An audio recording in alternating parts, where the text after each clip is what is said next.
Jesus Christ. Have a seat, my friend. Thank you.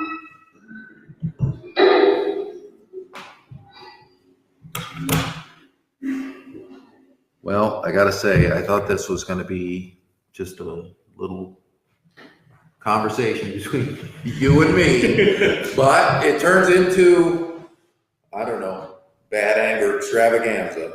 It's a variety show. Cheers, my brother. Cheers. We're having Rob Roy's tonight. Gentlemen, like I was saying, that was one hell of an entrance. Thank you. Thank you. We didn't hear you, so it's good to hear you now. The only issue that we're having is you guys are really, really dark. Oh, Yeah. hit the lights, would you? Which one? Any of them. We got more lights. We're working on it. How about that? Couple more. Fair enough.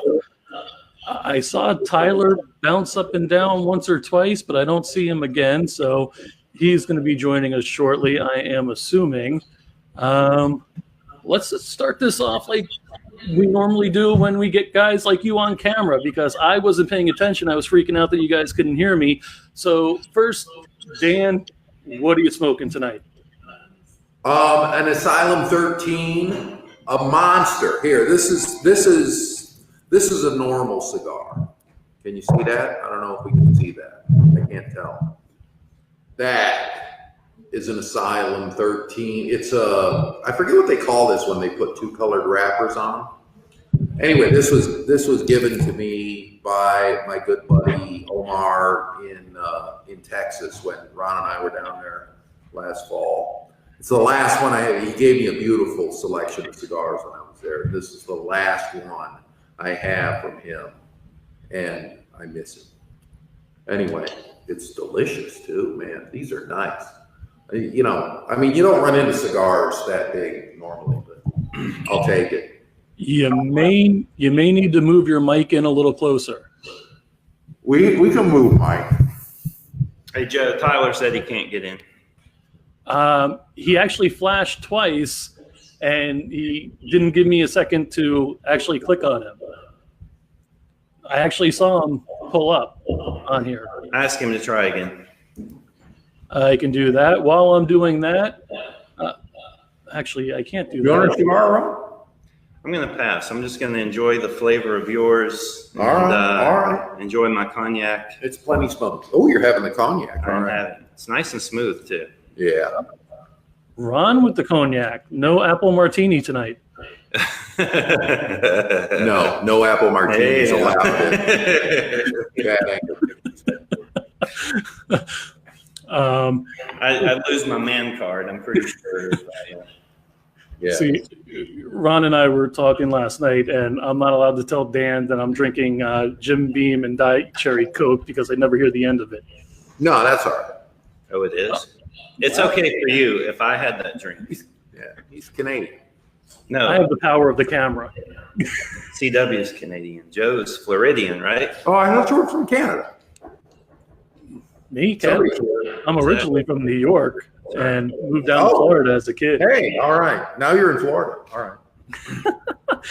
Hey guys, I've got That's some. right. CW is from Canada. All right.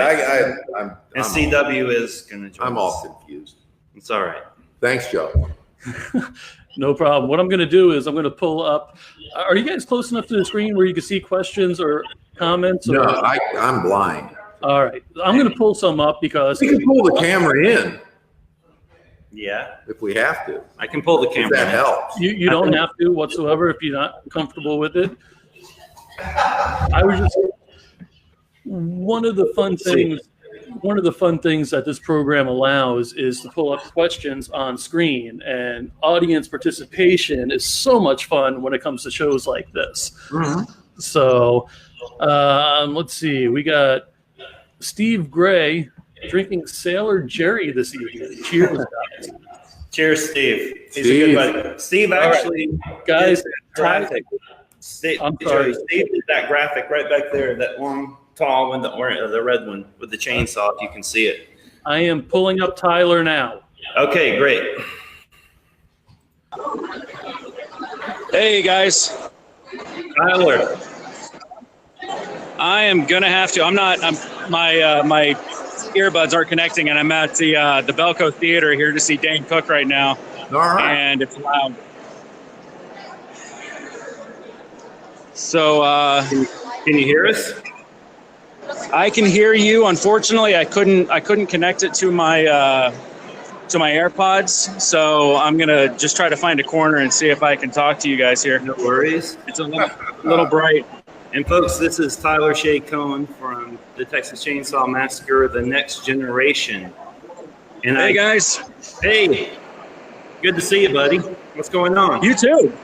It's been a while, man. Yes, it has. What has it been? 6 months, 6 or 7 months? Is that right? I don't know. Time I don't know where flies, the man. fucking time goes. Time flies. Dan, your hair has gotten extremely long. Well, you And know, the beard. all right. The two of us, we started a competition. What? Probably shortly after Texas. Competition. Yeah, to see who was going to play Santa Claus in the post-apocalyptic Bad Anger production. You know, and I think I clearly won. You know, obviously, I don't know. We'll let the viewers vote. You know, You're doing great. Ron doesn't even look like he tried. he didn't. He failed. You know, he was. Well, you know, in his defense, you know, I'm married. You know, I don't have to go out there. Right. And to move a little closer to the left. He had the pressure on him. That's right. You know, he was trying to please me. I wouldn't have met my girlfriend if I had a huge beard. Yeah, She would've been you don't meet women walking around looking like this guy. But my wife prefers it. So Tyler, how's it going, man? What are you working on? What I've got going on right now, right after the convention, I actually flew back to Texas the week after and shot a pilot for a network, but I signed a really extensive non-disclosure agreement, so I really can't talk about it. All I can say is that it's called Red Runners. It is on IMDb right now, so it has myself and the other cast and crew, and who produced it, TLG Motion Pictures out of Texas. And we're waiting for that to get finished up. There's a lot of special effects in it because it's set in the future. It's a sci-fi. Nice. And we're just waiting for that to get edited up, and then hopefully it will get picked up. But at the end of May 31st, I'm going to fly back to Austin and just do a short with the same production company out there. And this time we're actually going to take my son, because my son wants to get into acting as well. He saw looks a his little bit headshot like me. today. Yeah, he's got a great All right. headshot. He's got a great headshot. Oh, thank you. We're gonna put him. Thank to you. work. And I took that too. And so he looks a lot like me, but he's got his mom's coloring. So he's got the blonde hair and he's got lighter skin. So I don't know what they're going to do, but I think the idea is that he's going to play me younger. And then, then we go to the future. And so he's going to, and I asked him, I said, would you be able to act like me? And he, at 11 years old, is already extremely confident that he could act like me. Yeah. Mainly like me when I'm angry, but he can definitely make an impression of me for sure. All right. Good deal. That's cool. Sorry, I keep on going back and forth. I'm trying to make sure that I can hear you guys, so I know that my phone keeps on. I keep on zooming in and out like this, and it's probably a little bit frustrating. It's effective avant-garde cinema right there. It's like 3D, right? Oh, yeah. There we go. Dan's got it. Avant-garde.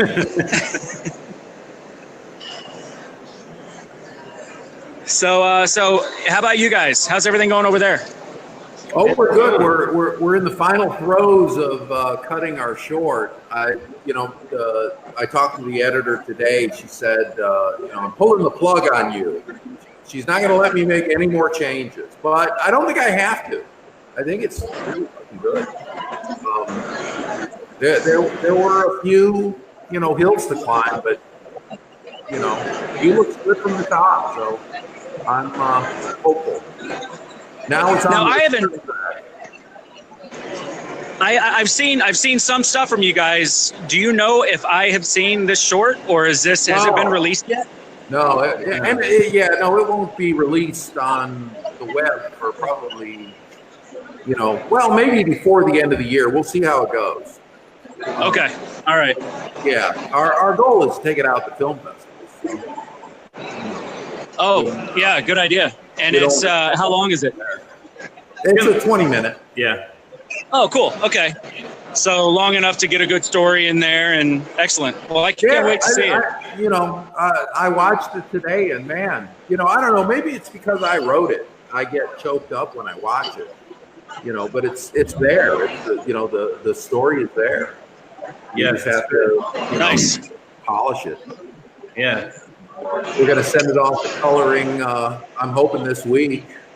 Pictures locked, and now it's just a matter of I'm waiting. I've got people working on sound elements for me, music.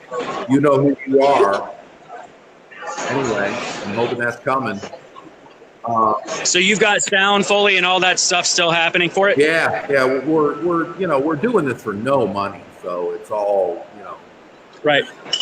It's calling in every favor and begging on street corners for Yeah, I mean, yeah, you got to do what you got to do, and hopefully, get out there in the festivals and win some awards and get some recognition, and then just move that to the next project. Yeah. Well, the exciting thing is our buddy Lloyd T. Williams just walked in. He was one of the stars of our little short. Anyway, it's a special surprise. We weren't sure. I'm gonna push this back. I want you right in the middle, Lloyd T. All righty, man. Have a seat. Good to see you. Yeah, thanks for coming. Ladies and gentlemen, Lloyd T. Williams. All right, thank you. Wonderful. Glad to be here. Thanks for having me. Ron brought cognac for you. We're about to have a crowded house, guys. Hey guys, And this is I had a hard time hearing the rest of that, but I need to track down my wife because she has a drink for me and I have no idea where she is. And this is hey, it's great to hear from you, man. Happy anniversary, by the way. Thank you very much. I appreciate that. 13 years. Wow. Are you going to stick with it? That's always the question. Yeah. I intend to. Hey, all right. Tyler, we'll talk to you soon, buddy. Thank you for calling in. Thank you, guys. I appreciate it. All right. Bye, everybody. Take care. All right, guys. We also have one of your other guests that just showed up, Shannon. Shannon. So would you like me to bring Shannon on? Yeah. Sure, Lloyd's I here. was, All right, I give was me 1 talking second. about Shannon. Lloyd's here. We can talk about the show. Are you there, Shannon? She's somewhere. I see something happening. There she is. Hey, Shannon. Hey. Good to see you. it's going on? Gang back together again. Gang's all here, sort of. Hey guys, how you doing? Hey, Doing wonderfully, CW. thank you. Jeez, everybody's here. today. Everybody's here. So Lloyd, this is CW. He's a friend of ours. Hi, CW. How are you? Lloyd, Shannon. Nice to meet You you. know this guy. Hey, Shannon. Lloyd, how are you? Wow. How are you? Good. Nice to see How's you. everyone been? I'm sorry, what'd you say? How has everyone been? Oh, everyone's great. This Awesome. weather, everyone's great. Awesome. Smoking cigars and drinking excellent cognac. Nice. Life's good. I'm drinking some 15-year-old scotch. Oh, Already. you know That's how why I like you you. know how to live. Yeah. Right? I won't tell you what's in my cup. I have a little. I saw that when I came in the door. A little baseball bat. Little Ty Cobb. I'm going to start off with a few questions there for Lloyd, if you don't mind, guys. Oh, please do. Absolutely. Yeah. All right. So, Lloyd, you were in Volition. You want to tell us a little bit about your experience on that? Yes, I played basically, I'm the bartender, and I'm basically the bridge between worlds. So whenever anyone is going to the other side, they kind of got to go through my bar. And I'm basically the ear. I listen, I guide, I kind of try to steer them in a certain direction, but basically I'm just the ear to prepare them for the next stage of their journey. Awesome. I can't wait to check it out when it's actually released. So, what other films have you done?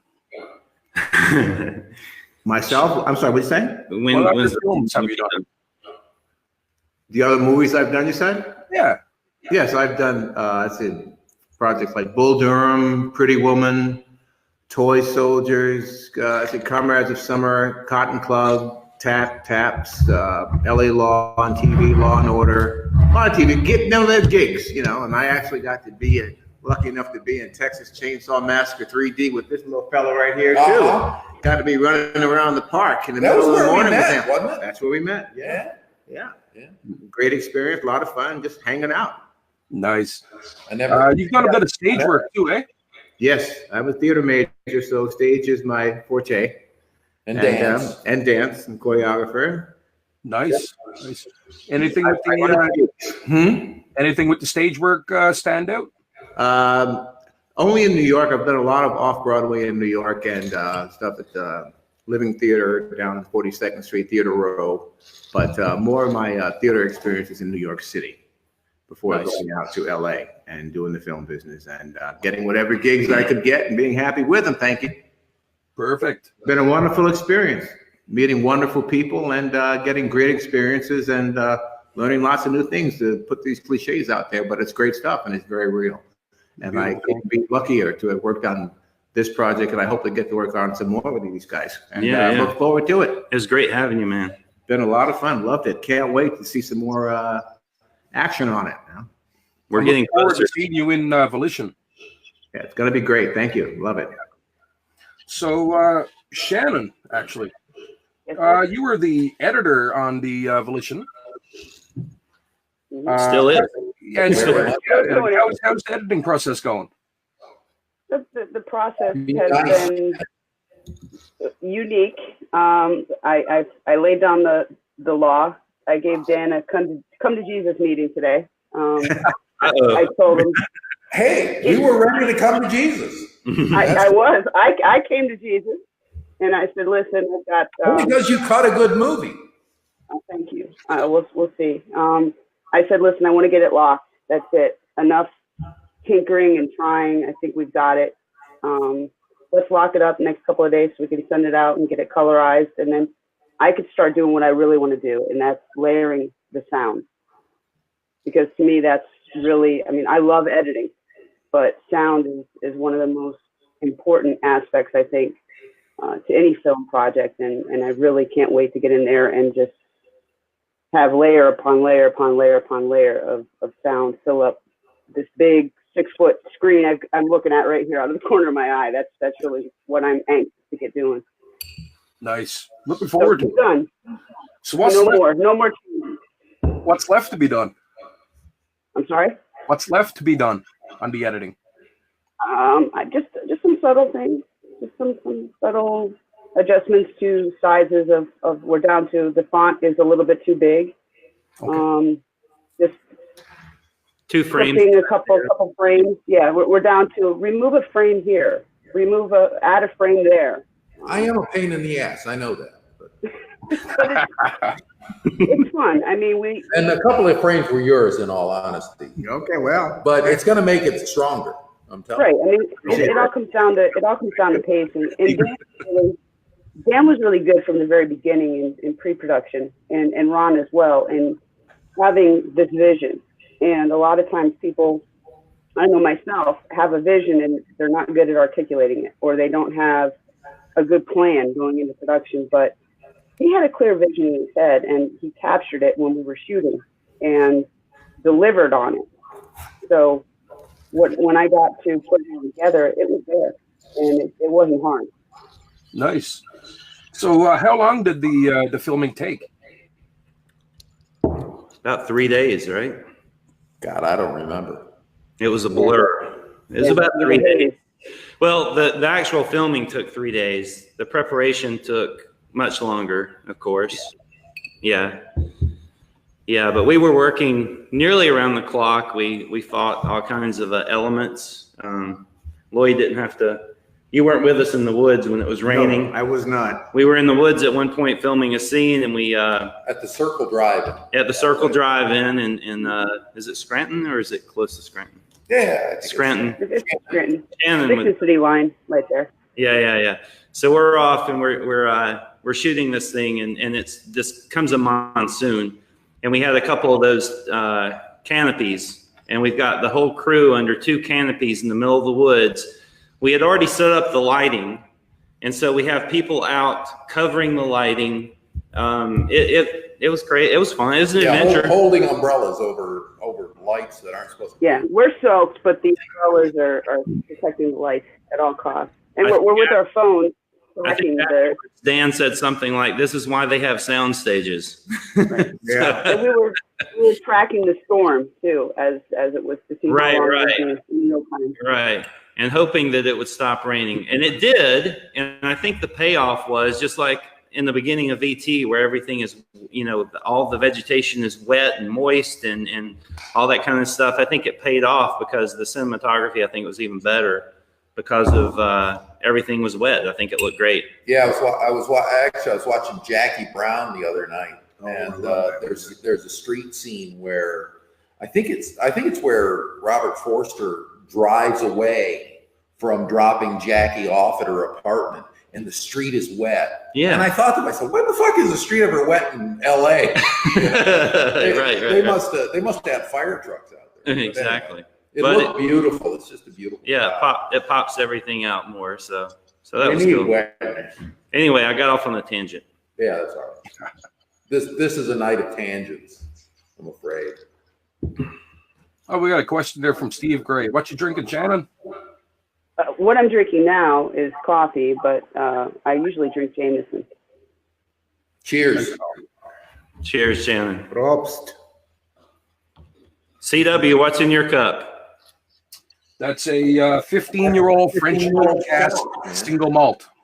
That's right. What kind? The Glenlivet. Oh, geez. We've got Lloyd and I have a bottle of that stash. Yeah. It's nice. We're not going to tell anybody where that is. Yeah. So before I get to I think we got the guys,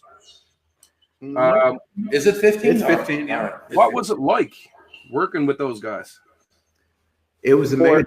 I loved it. Just, being a part of the family, hanging out, just watching them do their thing. And just the fact that they had the confidence in me to just say, hey, Reddy said, do your thing and let me do my thing. I was like, wow. I have a memory of Lloyd from the set, and there's all kinds of busy work going on constantly.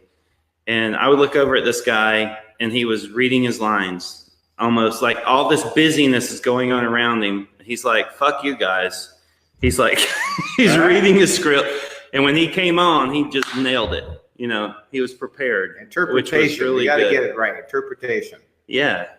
I mean, Motivation. he nailed it, So that's one memory that stands out to me about you is how you were just always very professional on set, and this craziness going on with the set, and you're just sitting there like, I'm going to know my shit. Organized mayhem. We love that. We live for that. We thrive in that. It's Shannon? Well, I was just going to say with Lloyd, with April, even with Brett, because I did sound too when we were shooting. And so I would go, to follow on what Ron was saying, I would go to Mike like Lloyd, and he would just raise his arms, and I'd be in places that you normally wouldn't be with with a stranger, running a mic and sticking tape on him. Oh, yeah. I remember some of that stuff too. He was in his zone. My hands are falling up, and he's just like, Wonderful. I'm in my zone. Woman tells me to turn around. I turn around quickly. And don't move. Exactly. I didn't move. Hold it right there. There it was. I'm good with that. All right. I'm going to move on to a few questions for Ron and Dan there now, if you don't mind. Absolutely. Yeah. Ron, how did you and Dan start working together? Well, it's been just over 5 years. What month are we in? April. I think it was February. I met Terry McMahon, who was the meat hook girl in the original Texas Chainsaw through Facebook. And she had posted a link about some interview that she had done, and I clicked on it. I was interested in it, and it didn't work. And I had done web stuff for, I don't know, 20 years. And so I shot her a private message and said, hey, this isn't working. If you need some help, maybe I could help you out. And she responded, and she's like, yeah, that'd be great. So we did our thing, whatever it was. And then, I don't know, a week or two later, I probably sent her one too many emails. I don't know. And she said, I've got some people you should meet. And one of them was Dan. And it was really weird, the timing, because Texas Chainsaw 3D had just came out on Netflix. And I had watched it a few days before. But when she told me his name, I didn't know who he was. And I think we even talked on the phone. Still didn't really know who he was. I just knew he was a friend of Terry's. I'm going to help you out, whatever. And then, I don't know, later that day, same day, it was all fast. But I'm like, holy shit, that's Leatherface. And before you know it, he needed some help on a website or whatever. And we just started working together. I don't know, Dan, if you have anything to add to it. Well, yeah, I mean, I don't go around saying, hey, I'm Leatherface. Right. Yeah, He doesn't. That's a weird thing to do. Yeah. But anyway, no, Terry had messaged me. She said, hey, I'm going to have my buddy, do you want to talk to my buddy Ron, who's a web guy? I said, fuck yeah. I need a web guy. And it was immediate kind of our minds meshed in a beautiful way. And I shortly thereafter realized, that this guy does all sorts of things that I don't do. And then I realized, wait a minute, I do things he doesn't do. We should work together. It's that synergy, the sum of the parts. And it's been You complemented each other's. Yeah, I don't want to say love affair, but it's too strong. Too hairy. You know what? I'm going to interrupt for a second. I won the Santa Claus competition. I want to reiterate. Just in case anybody's voting on comments. We got Joe on board here, guys. That is awesome. So I've got a question, and I'm curious because I've never seen anybody else with the collector box other than myself. Shannon, I got to ask about the Superman box behind you. Okay. I could take you on a tour of my toys. Maybe for another show. Oh yeah, that's going to get into some weird, man. No. I've been to Shannon's house. So, horror and actors, directors, and comic books and horror collide all the time. Are you a comic book fan and collector? A little bit. I like Superman, so I have some stuff, but I tend to gravitate towards things I wasn't allowed to have when I was a kid. So if I see it, like vintage Star Wars, I have a vintage Millennium Falcon up on top of my one case. I've got, I'm tempted to pick up the laptop and spin it around, but I have a lot of different stuff that is important. And, of course, picture from when I first met Dan. Nice. In the background back there.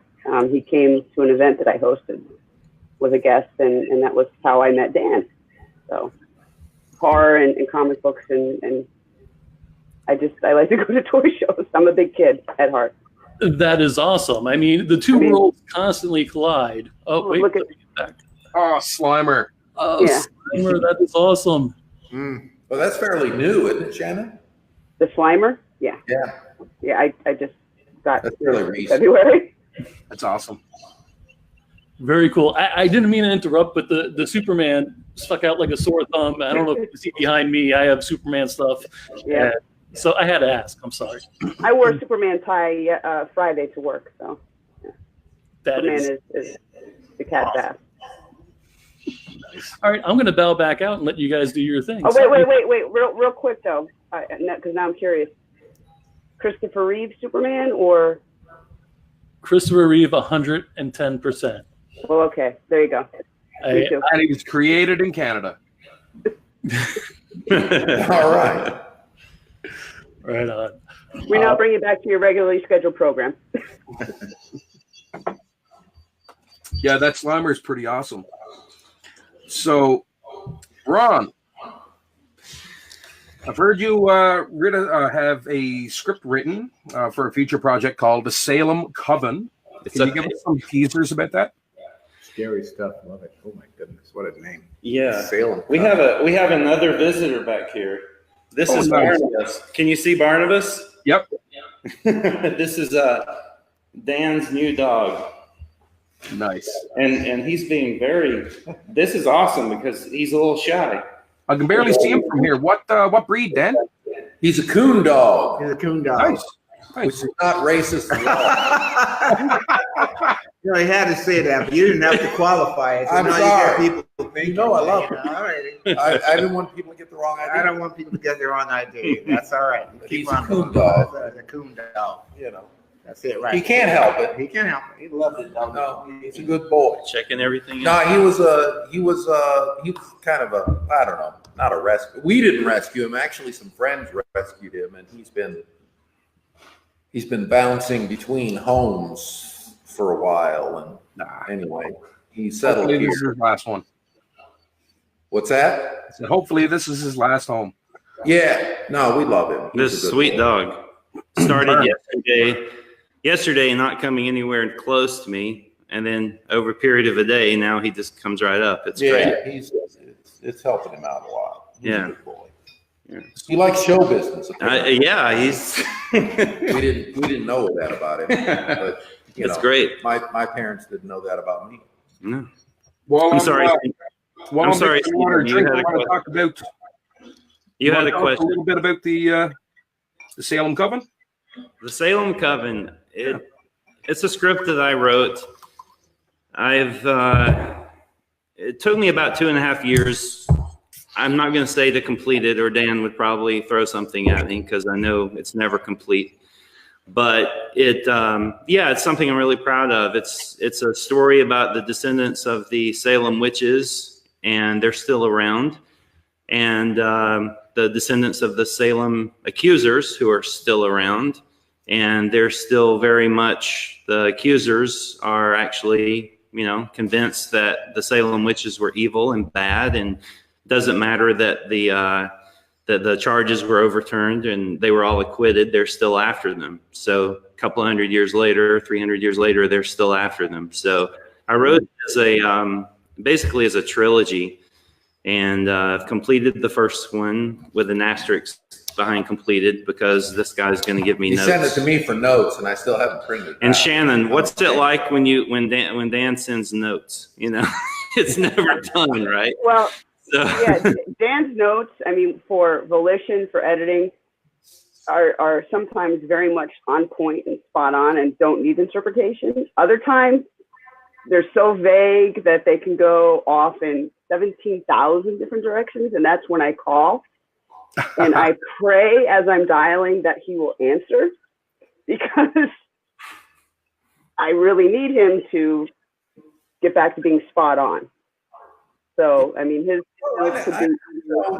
It's a collaboration, Shannon. Right. And I don't want to feel like I'm dictating what you should do.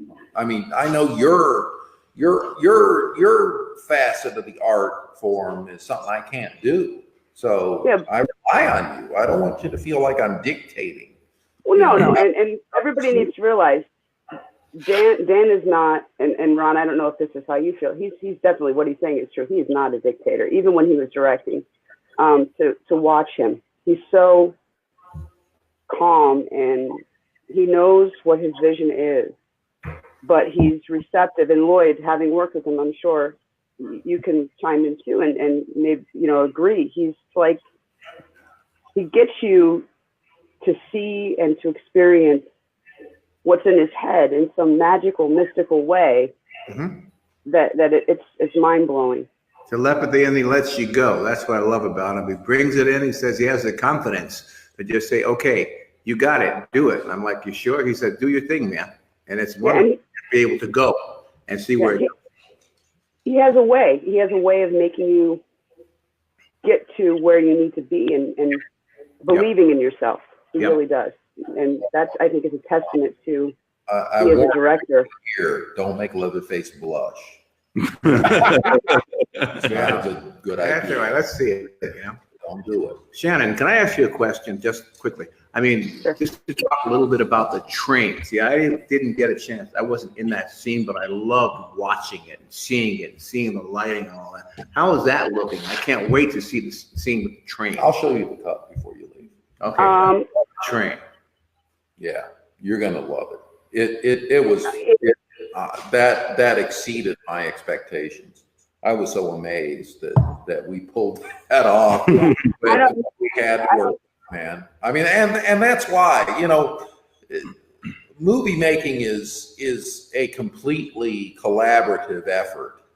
You know, anybody who thinks, "Oh, I made a great movie," they're full of shit. You know, it's a group of artists who care deeply about what they do, who make a movie happen. That's the beauty of the art form, and that's the thing that really attracts me to it. I It's think. a jam session. Like There you go. It's a jam session. One Jam starts, session. you get a rip, you get a go, and Yep. everybody jumps in and you just jam. and see what It's comes jazz. Yeah, it absolutely. is jazz. Celluloid jazz. It That's is. what we should call our company from now on. out. Yeah. I like that. Cellulite jazz, yeah. But one of the things that we did that you'll see in the film with regard to the train scene, and I totally suck at lighting. I own that. I know what your skills are and run with those and run away from the things you know you suck from, right? Dan has done something so magic. Again, I hate to keep using that term, but it's incredible.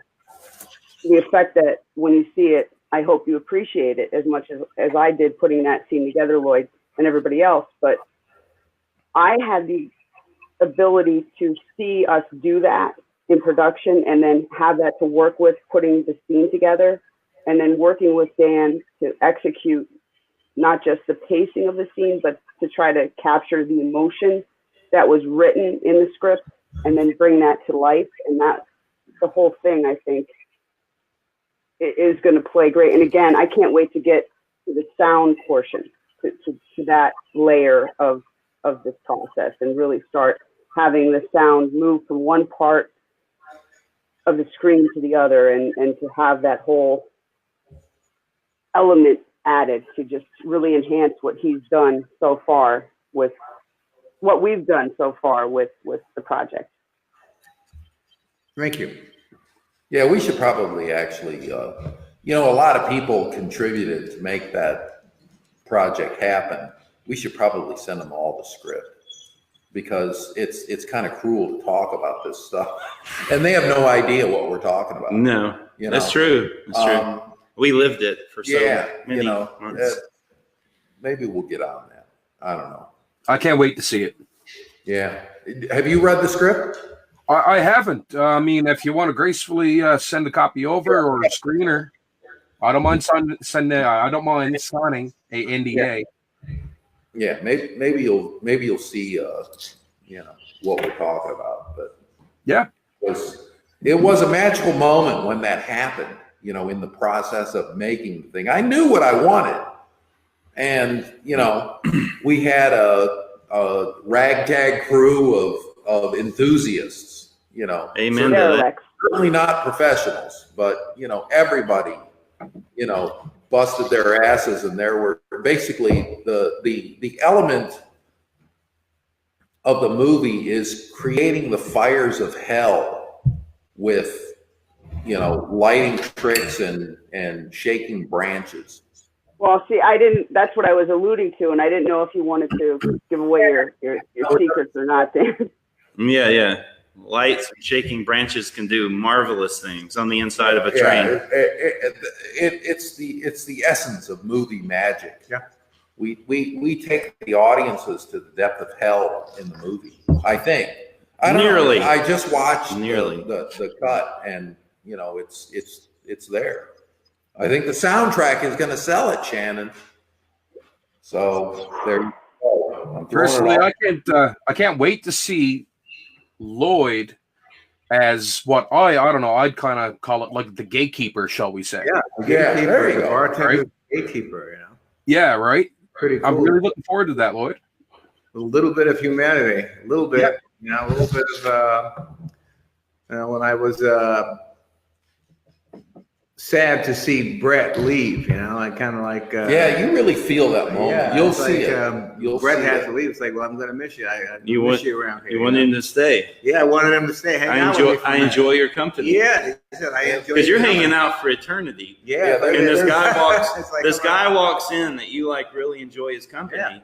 and he's like, "No, I gotta, I gotta do my thing. I won't say the line, but Right. I know it by Stay heart." here, But he's like, "I gotta do my thing," and he leaves you. Mhm. Yeah, And that's the theme of the movie, right there at that moment. You know, that's what it's about. Is, you know, that facet of humanity that I think people will recognize. Not everybody has it in their lives because we don't all live that way. You know, Right. but I think people will connect with it. It'll be interesting. yeah. I'm anxious and terrified to see how people respond to it. Yeah, you mentioned, Dan, that you get choked up at certain points of it, Oh yeah. and you've never told me that, so I'll admit that I too get choked up Yeah. at certain points of it. Like I'm watching it, and the way Shannon's cutting the scenes and how everything comes together and the acting and it's just boom. It's a very poignant story to say. Yeah, the there's least. some strong stuff in it. I'm very pleased so far. Yeah, yeah. I'm anxious to see it. And even just going back a little bit to when Dan was talking about the shaking of the trees and the branches, if you are familiar with Alfred Hitchcock and some of the techniques he employed very often, the same type of, you know, cut to here, cut to there, tree branch styles such as One Step Beyond and Rod Serling when he did, not the Twilight Zone, but the program. What did he do after One Step Beyond, after the Twilight Zone? What was the other thing he hosted? But I can't get the name of it. Night Gallery. Right now. Night Gallery. They're The nice. Night Gallery, One Step Beyond, Alfred Hitchcock presents. All of these are simple techniques, and they're black and white, you know, and they really bring you in with simple techniques that you did it just because you didn't have the money, you didn't have Yeah. the budget. You shake a tree, you know. So you get the point. get creative. I'm not yet used to being referenced in the same breath as Alfred Hitchcock, but I'm probably. Yeah, Alfred Cheers, Hitchcock. brother. Yeah, absolutely, man. Love it. And is it Cheers, Rod man. Serling from like right here? Right here, Mhm. Rod Serling's right here. Yeah. Interlaken, yeah. He's from Italy. Well, he lived in Italy. What's at the end of every Twilight Zone, Dan? You told me it's the Cayuga. Cayuga Productions, Yeah, production. Old Hollywood. Yeah. And we're right near that lake. It's amazing. Yeah. Oh, we got Joe again. So I'm curious, and I don't know if it has been brought up yet. Are there any particular film festivals you guys are aiming for with this project? I don't know. Is there? Ron? No, not yet. I think we have to have the project finished and then look at what's available in the next 6 months to a year and then go from there. So Yeah, I hate to be so vague, but it's you know, yeah, we'll submit it to, you know, some very specific ones. I don't know what that is yet. and something you didn't mention, Dan, was that I omit a lot. well, what you originally wrote the script for. It was a pilot. Oh yeah. You know, the original script was a pilot episode of a TV concept that my buddy Greg Philippi and I developed. We were hoping to make a basically you know, bring back that tradition of the Twilight Zone where they had a weekly, you know, dramatic presentation of some, you know, particular style of story that didn't have a through line. You know, each one was an individual thing unto itself. And I think that was some of the best television ever developed. But you know, we were basically going to do a series called Volition, which was the through line was basically ghost stories from the point of view of the ghost. You know, it was that view of humanity from the other side. And, you know, Greg had all sorts of things happen in his life, and I had all sorts of things happen in my life that led us in different directions. But I still think that's a valid conceit. I'm not sure if we'll ever do it, but you know, that was the origination of that story. It was kind of the foundational ghost story of, you know, how you become, you know, how you might become a ghost, you know, what that might be. And, you know, I don't know. All right, we got a question from the audience. Steve Gray wants to know, when can us fans expect the release? Will you be pushing it on Blu-ray, digital? Well, the first release is going to be to the film festivals. They have rules, right? And yeah, there's a lot of film festivals that if you distribute it any other way, you know, if you display it publicly, you know, they're very, you know, they want exclusive rights to, you know, the movie. So we kind of have to go that route. So the first wave is going to be, you know, the film festivals. And then, you know, I mean, we'll probably do a theatrical screening here in this very room that we're sitting in, which is a big, you know, it's a church. And then, you know, once it runs through that first season of film festivals, we'll probably just put it online, I would guess. Yeah. We're going to send nice DVDs to everybody who contributed, though. And by the way, thank you to everyone who contributed. Yeah, you know, it was a crowd-funded effort. And, you know, I mean, you know, the way I came up through the industry, there's a profound respect for the money, you know. And I know this was an ultra low budget production, you know, that was, you know, nothing in terms of you know, Hollywood movies, actually less than nothing. But Except you know, it was a lot to the individuals who supported us and who continue to support us. So, you know, thank you for your patience. It will eventually be available, you know, online to the masses, but you know, it's going to be first available to those dear people who helped us out so generously. That's still the part of it I can't wrap my head around. You know, people, you know, it's, you know, we were kind of panhandlers on the street corner, you know, asking for money, and people gave it to us. And you know, it's a touching, profoundly touching thing. Special shout out to Ryan and Colleen Worcester. They put us way over the Oh top. yeah, you know, Yeah. People who you know, get a glimpse of what you want to do, and then fucking step up, pony up, man. It's incredible. Yeah. And I still, you know, marvel at it. But the wonderful thing about budgets and money in regards to filmmaking is all about storytelling. You know, you tell a good, simple story. When you can hook people, you don't need money, you know, or not a lot of it. You hook them with the storyline. You know, they sit back and they love it. You know, they're going to be right there. It has a lot less to do with the money, because if you sit back and think about simple sets in history in the filmmaking business, what's the name of the movie that Danny DeVito did? The Space, was it called? Everything took, or something like that. It took place in one room. Yeah, Really? One room. And, you know, it was just the story that hooked everybody. And it was a hugely successful film because of the simplicity of telling the story. Right. You know? Right. And because of the donations or the generosity of the supporters of this film, we'll be able to bring that with the editing and Shannon and your work, etc. it's going to be wonderful because of the storytelling and the simple, the whole set. For the most part, even though we only had a few different settings, most of it took place in the bar, and we're telling a story. And that's how you relate to the people, and that's how you reach out with that.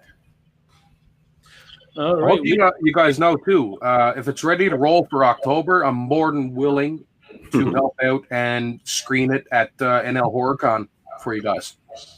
All right.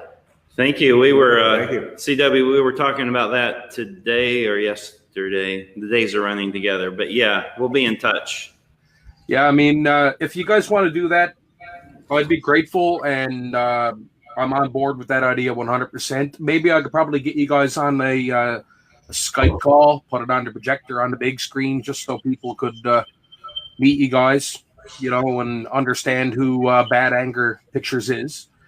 And we could do a little screener after, just a little hello for a couple of minutes or whatever. And any way that I can help out, I'm down. We greatly appreciate it. Awesome. And that's why this movie got made, is because there's so many different people like you and that saw the vision and have jumped on and willing to help us out. So thank you. All right. If I may interrupt, we actually have a question for Shannon, if we may. Pull it up here. So, Shannon, we have Chris asking, how many different audio tracks are you mixing for Volition, and what is your multi-track setup? Okay. When we were shooting, I used a Tascam 4-track recorder. We ran wireless Sony mics, and then I had a Sennheiser boom for the scratch.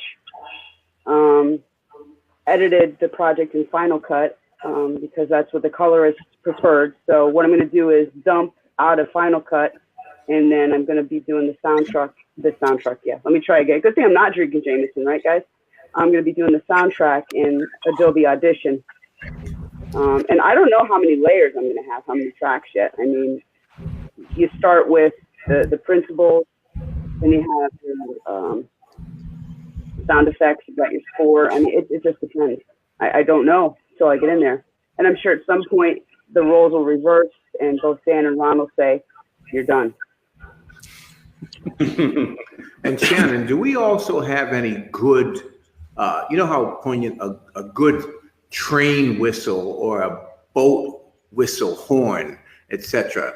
Do we have any of those good sounds in the project yet that you've put out?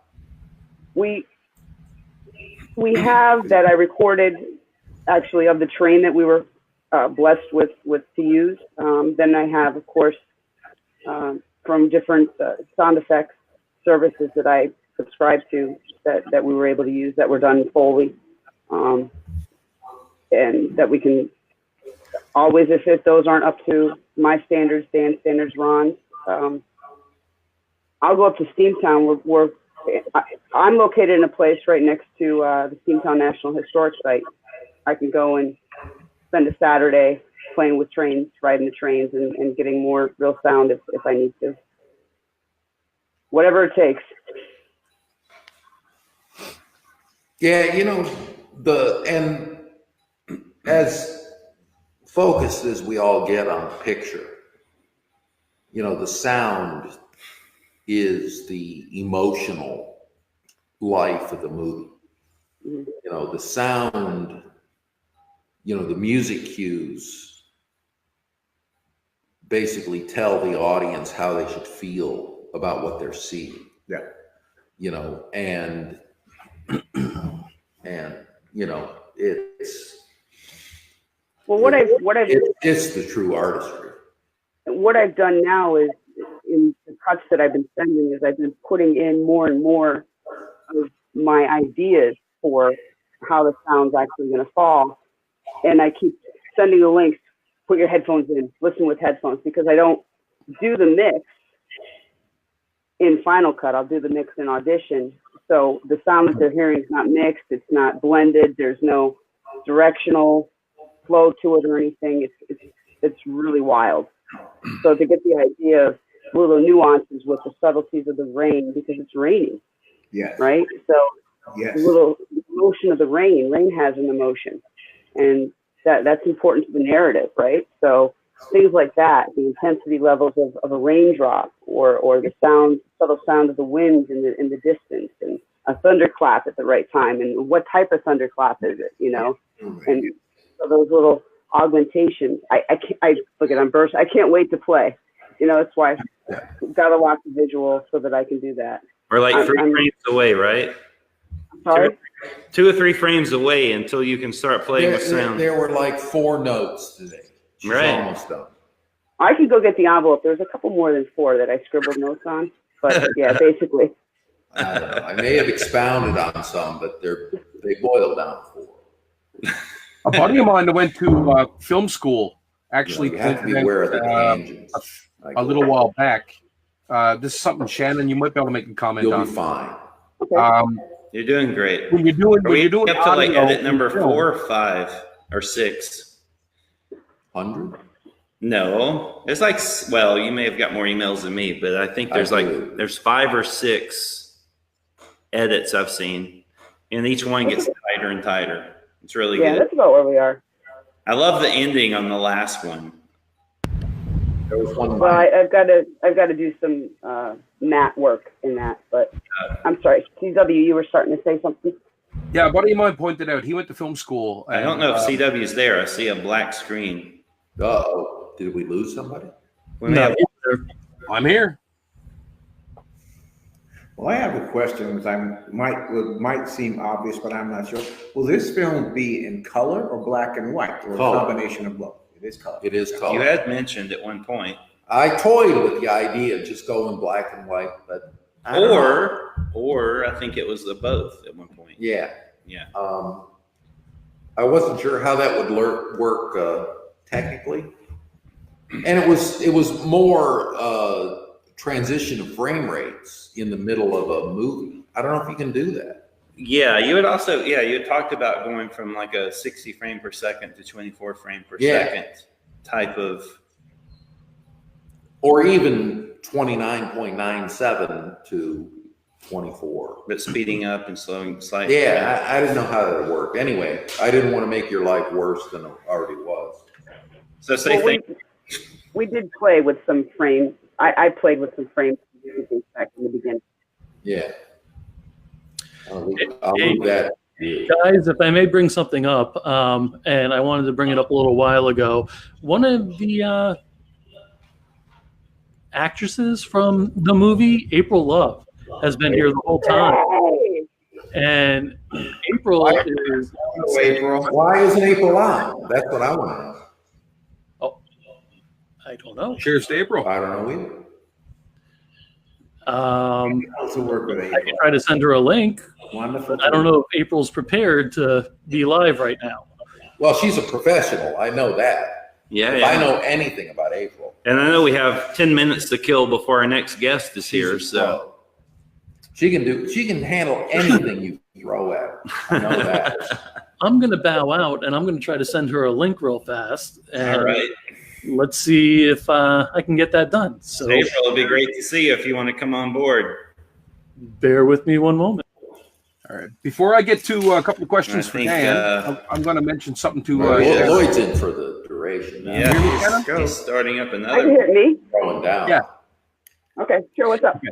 Yeah, a buddy of mine went to film school, and he told me even like Yeah, Shannon, do you have a question for us, or are you talking to someone in the lobby? And he said background noise, background. CW is asking a question.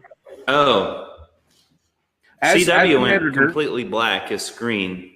I don't know if he knows that. Can you guys see me? I can see you on my screen. We can't see him. Can you see him now? Nope. No. I can see him on my screen. Yeah, we can't see him here. But if we can't hear him or see him if he's talking. Nothing against you, CW. We can't hear you if you're talking. Okay, well, No Shannon, worries though. We'll figure it out. It's going. Yeah, I mean, I'm looking at the live screen and I can see all 4. Right. Yeah. Well, 3 now. Yeah, I don't know. all right. Before I get to a question there, for So, Dan or did we whatever, pick a good cognac? Oh, I love it. It's wonderful. A buddy of So mine went to smooth. film It is school. very smooth. And I love he damn told me to dancing look out girls. for. Yeah, where are the dancing? I told my wife. He told me to that. take a look happened to out for that? background. One just left. This one. My and girlfriend how a left. shift in the background noise or hit can make a change. So you guys can't see this. We're Someone- getting a show. I don't Put need that back on. feeling. You don't have to take that As an off. editor, somebody that's doing sound, how do you I've got a question about do that? I didn't get a Or, chance like, to. Are there any little witness this thing tricks with or the Doc tips Master. or anything How- for anyone that's how an is his aspiring finish editor? going? I love the. So I only got, because the guys are talking, so I only got part of your question, and it was basically about isolating background noise. Is that? The Doc The Master. Doc Master. Maybe that was CW. Hey, We don't hear. guys, if you can hang on for 1 second, because I have no idea what's going on, why you guys can't hear him, but they're actually in the middle of a conversation and you're speaking over them. I got to figure this out. I'm not sure what's going on. So give like 30 Technology. seconds. Maybe just one suggestion: if CW were to completely leave out of the program and come back in, first Let me see if I can do that. Hold on a second. turn it off, turn it back on. Reboot. Typical fucking, Yeah. tech support. How about now? Hey, he's There back. he is. Yay! CW, you probably asked 50 questions that we did not answer. No, me and Shannon were trying to have a grand conversation. Anyway. He was asking about sound. I couldn't hear him. Yeah. So, Dan, before I get into a couple of quick questions for yourself, I'm just going to ask Shannon something because she was talking about sound, and it really brought back something that at HorrorCon, NL HorrorCon 1 of the filmmaker buddies I have brought up to me after. And that's that when you're doing sound in film, he said, pay attention the next time you listen to a film, whether it's a horror film or not. Trying to change somebody's mood can be as simple as using like a background noise or a background hiss. Like the pitch of something, whether it's up or down. You can change someone's mood with a sound and they don't even realize that it's happening that way. Oh, sure. Right? Now, as the average person watching a film, you wouldn't notice, but somebody like Shannon, that's an editor, I wanted her perspective on that. Well, it's true. You can do that with sound, absolutely. And when you take that and you couple it with what you're seeing visually, when you use a dirty shot or dirty frame to establish who's the weaker in that scene, who's the stronger in that scene, if you put all those things together, you can provide a lot of subtext to the narrative and influence who you like and who you don't like. And so it becomes not just the words that were written on a page, but also everything else. So the writer could have written a character to be incredibly funny and likable, and the director could come along and they could act that scene and it could go through editing and they could be like almost a sociopath that the audience just does not like at all. Yeah. I mean, if you look at one of the things I do, because I teach college, and one of the projects I give my students is they take a film that's of one genre and they cut together a new trailer, making it be a different genre. So you take something like a Mrs. Doubtfire, and you take certain lines and you apply different sounds and different zingers and things like that, coupled with different lines and different shots. And, Robin Williams looks like he's cuckoo crazy, not just cuckoo as in a great dad, right? Yeah. Same with, it's easier to pull that off and make Willy Wonka, Gene Wilder, look like he's nuts with the original Willy Wonka, which wasn't a horror film per se when they put it out in the 70s, but that's an easy one to do. So yeah, little subtleties, even adjusting just like a sconce, the pitch in audition, and it still matches the visual that you're seeing can really influence. After he mentioned that, I found myself every film, no matter if it was a horror film or whatever genre, I found myself really paying attention to the minute background noises. It'll And drive you crazy. Yeah. a what? It'll drive you crazy once you know. Once you understand once you know how the sausage is made. Yeah. You don't want to eat the sauce. 100% Ron. 100%. I see a friend of ours. Hi, I see a April. friend of ours here. April, hi. Hi, I missed you guys. Cheers, April. April. So April Love was the, I don't know, how would you describe her, troubled woman coming into Lloyd's bar Yep. in the movie. She approached the afterlife from a different perspective than the main character of the man. You know, The woman. She was the woman. she was the woman, obviously. But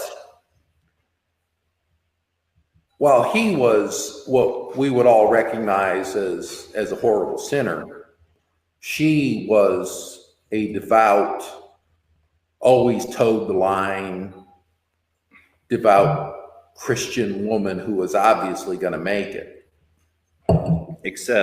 But, you know, there's always a twist in movies. And April, to be honest, was cast profoundly against type. No offense. Not I found this April. Ron was one, and I had my doubts, but then I realized, wait a minute, no, that's what we need, and you were perfect. You're Thank you. like rock and roll wrapped up in a sweet woman, right? Yeah, there was this there's this whole subtext to who you are as an actor. You know, that's just wonderful. Anyway, Thank you. no, I can't wait to see it. I can't wait. I know we're building up. I hope it lives up to your expectations.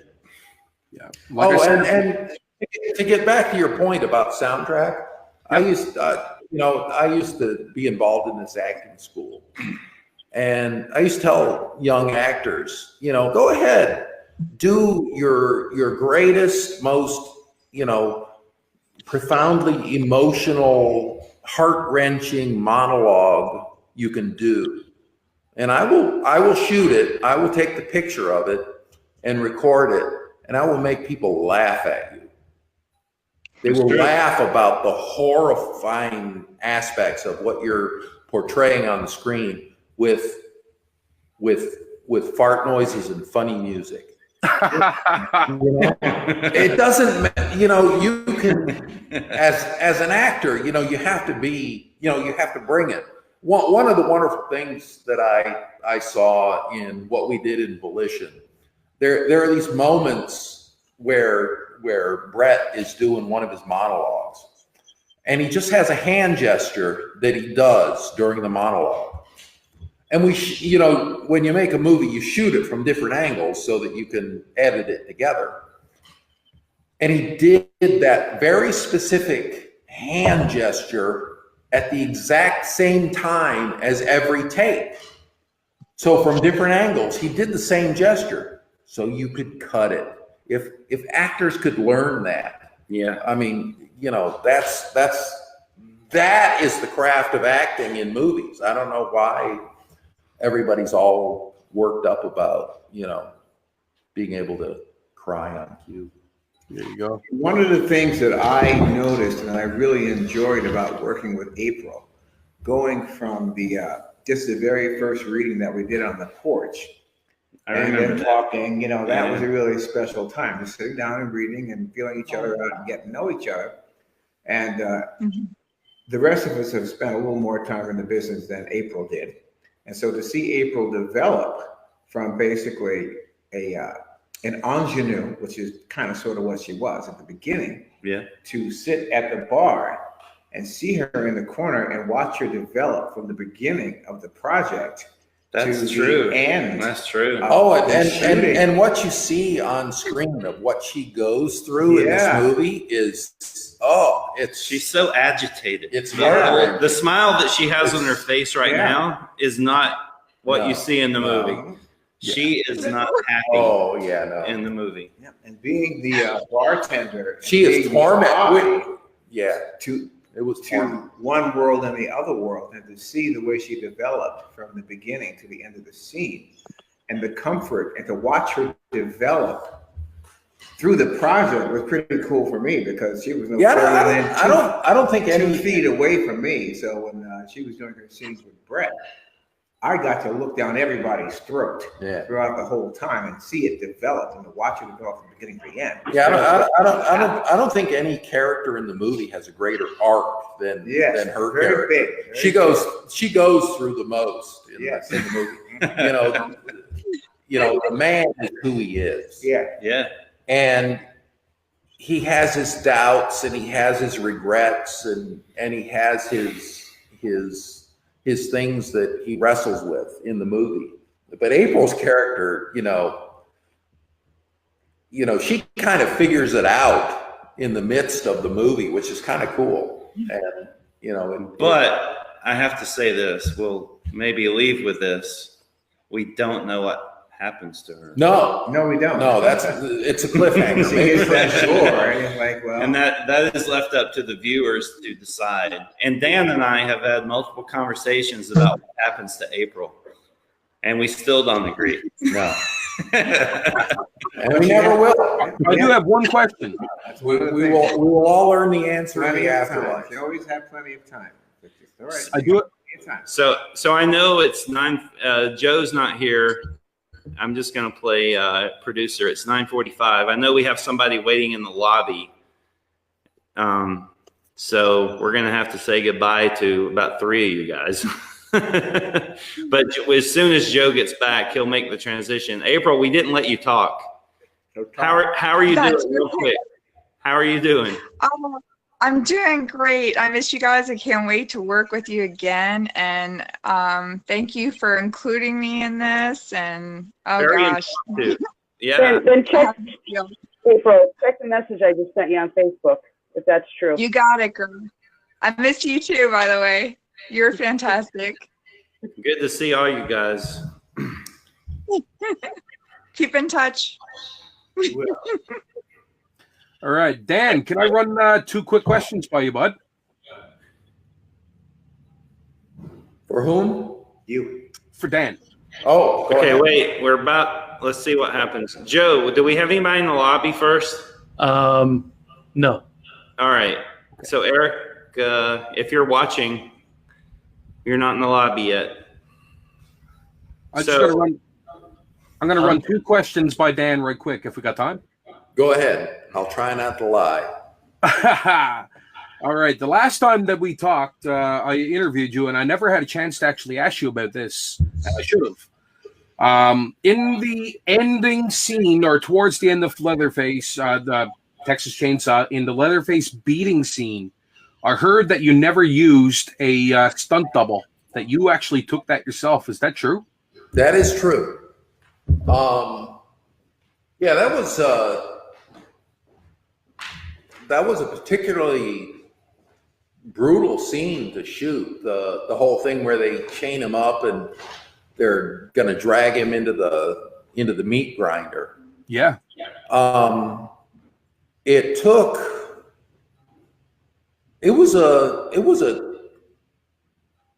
think it was probably a 14-hour day, because we went until after the sun came up, which was problematic in that particular location because it was full of windows. There was a stunt guy hired to play Leatherface and do the stunts, because there were 2 stunts in the movie that that the insurance company would not let me do. Oh, wow. They basically said, no, you're not allowed to use a principal actor to do these stunts. And one of them was jumping on the back of the van as it was trying to escape, as they're crashing the gate. And the other was hanging off the back of a train car as he's going to the slaughterhouse towards the eventual showdown with the mayor and all that actually ended up in the movie. And both of those scenes got cut. And we didn't even shoot them. So there was no stunt double for Leatherface in the entire movie. But he was on set that night of doing the slaughterhouse scene. Mm-hmm.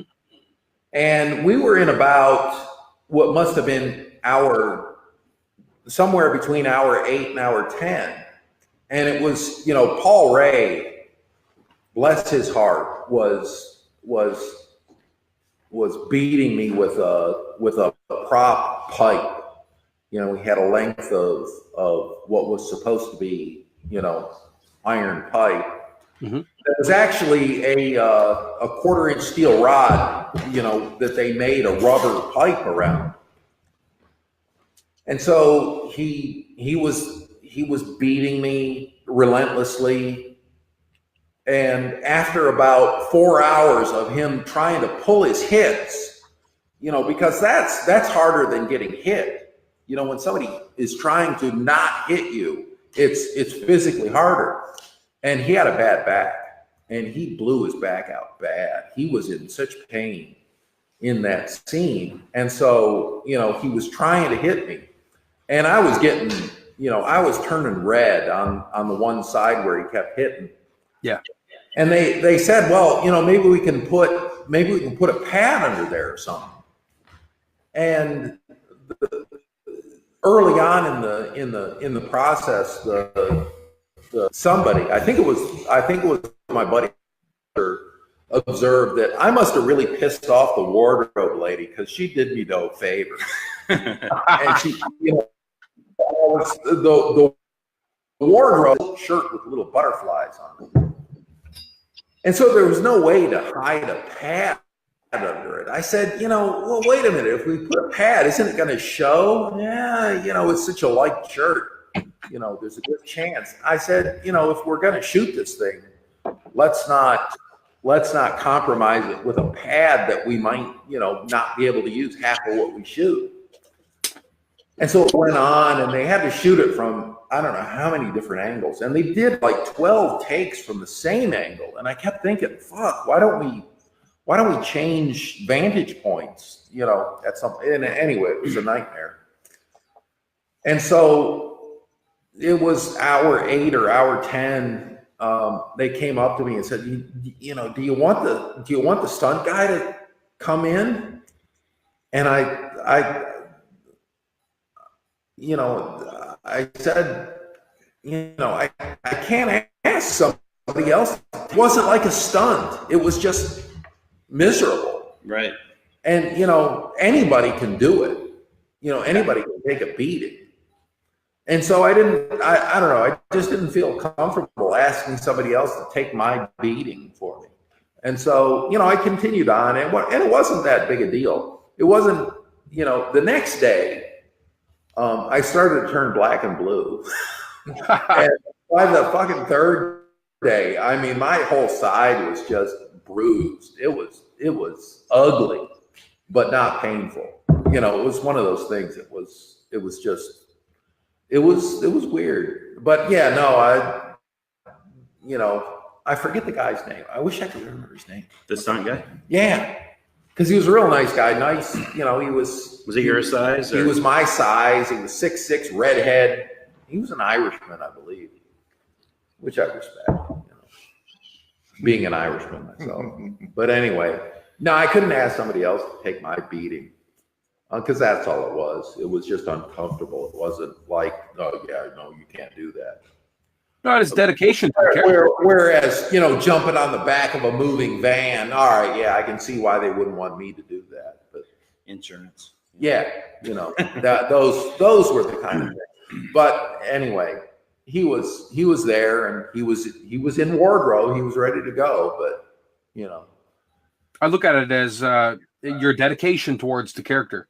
Yeah, absolutely. That was part of it. That's what you sign on for. Yeah. You don't only get to,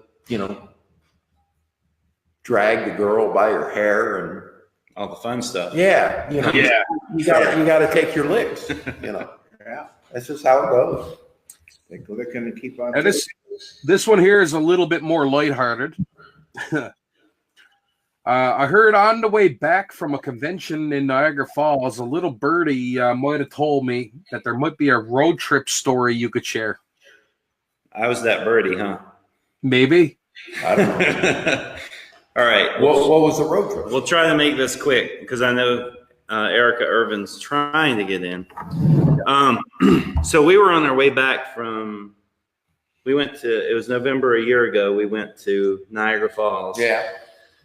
We were on our way back and we're in somewhere in the middle of New York. And if you've ever driven across New York, especially at night, you never get out of it. It's kind of like Texas, right? And there's nothing. It's just farmhouses and dark farmhouses at this hour. It's on a Sunday night after we've been working all weekend at this convention. And I look over at Dan and he's riding in the cab of my truck. And I said, what's the peace situation? So almost sounds like a Quentin Tarantino title for a section or something. So what's the peace situation? He didn't say anything. After about a mile, he said, I'm all right. Another mile goes by and he looks over at me and says, what about you? I'm all right. Another mile or two goes by. And then he says, why don't we stop? I think I planted the seed. So out of nowhere, this store appears in the middle. It's a convenience store, not even a gas station, I don't think. It was just this lit up convenience store, like a mirage in the desert. And we stop and we go in. And I'm not thinking about the way we're dressed. Dan was not dressed like this. He was, looked much more menacing in his hat. I put on the show. Hat. He had the hat. He had the jacket, black sweater. And I'm dressed probably in the same shirt. And we're both giants. And we walk in, and there's these two little guys working there. And one guy goes off to the back, and the other guy's in the front. Dan tells me, he says, you go first. I'm like, all right. So I'm standing in there, and I'm doing my business. And between water splashing, I heard like almost none of their conversation other than Reese cups being a really good snack.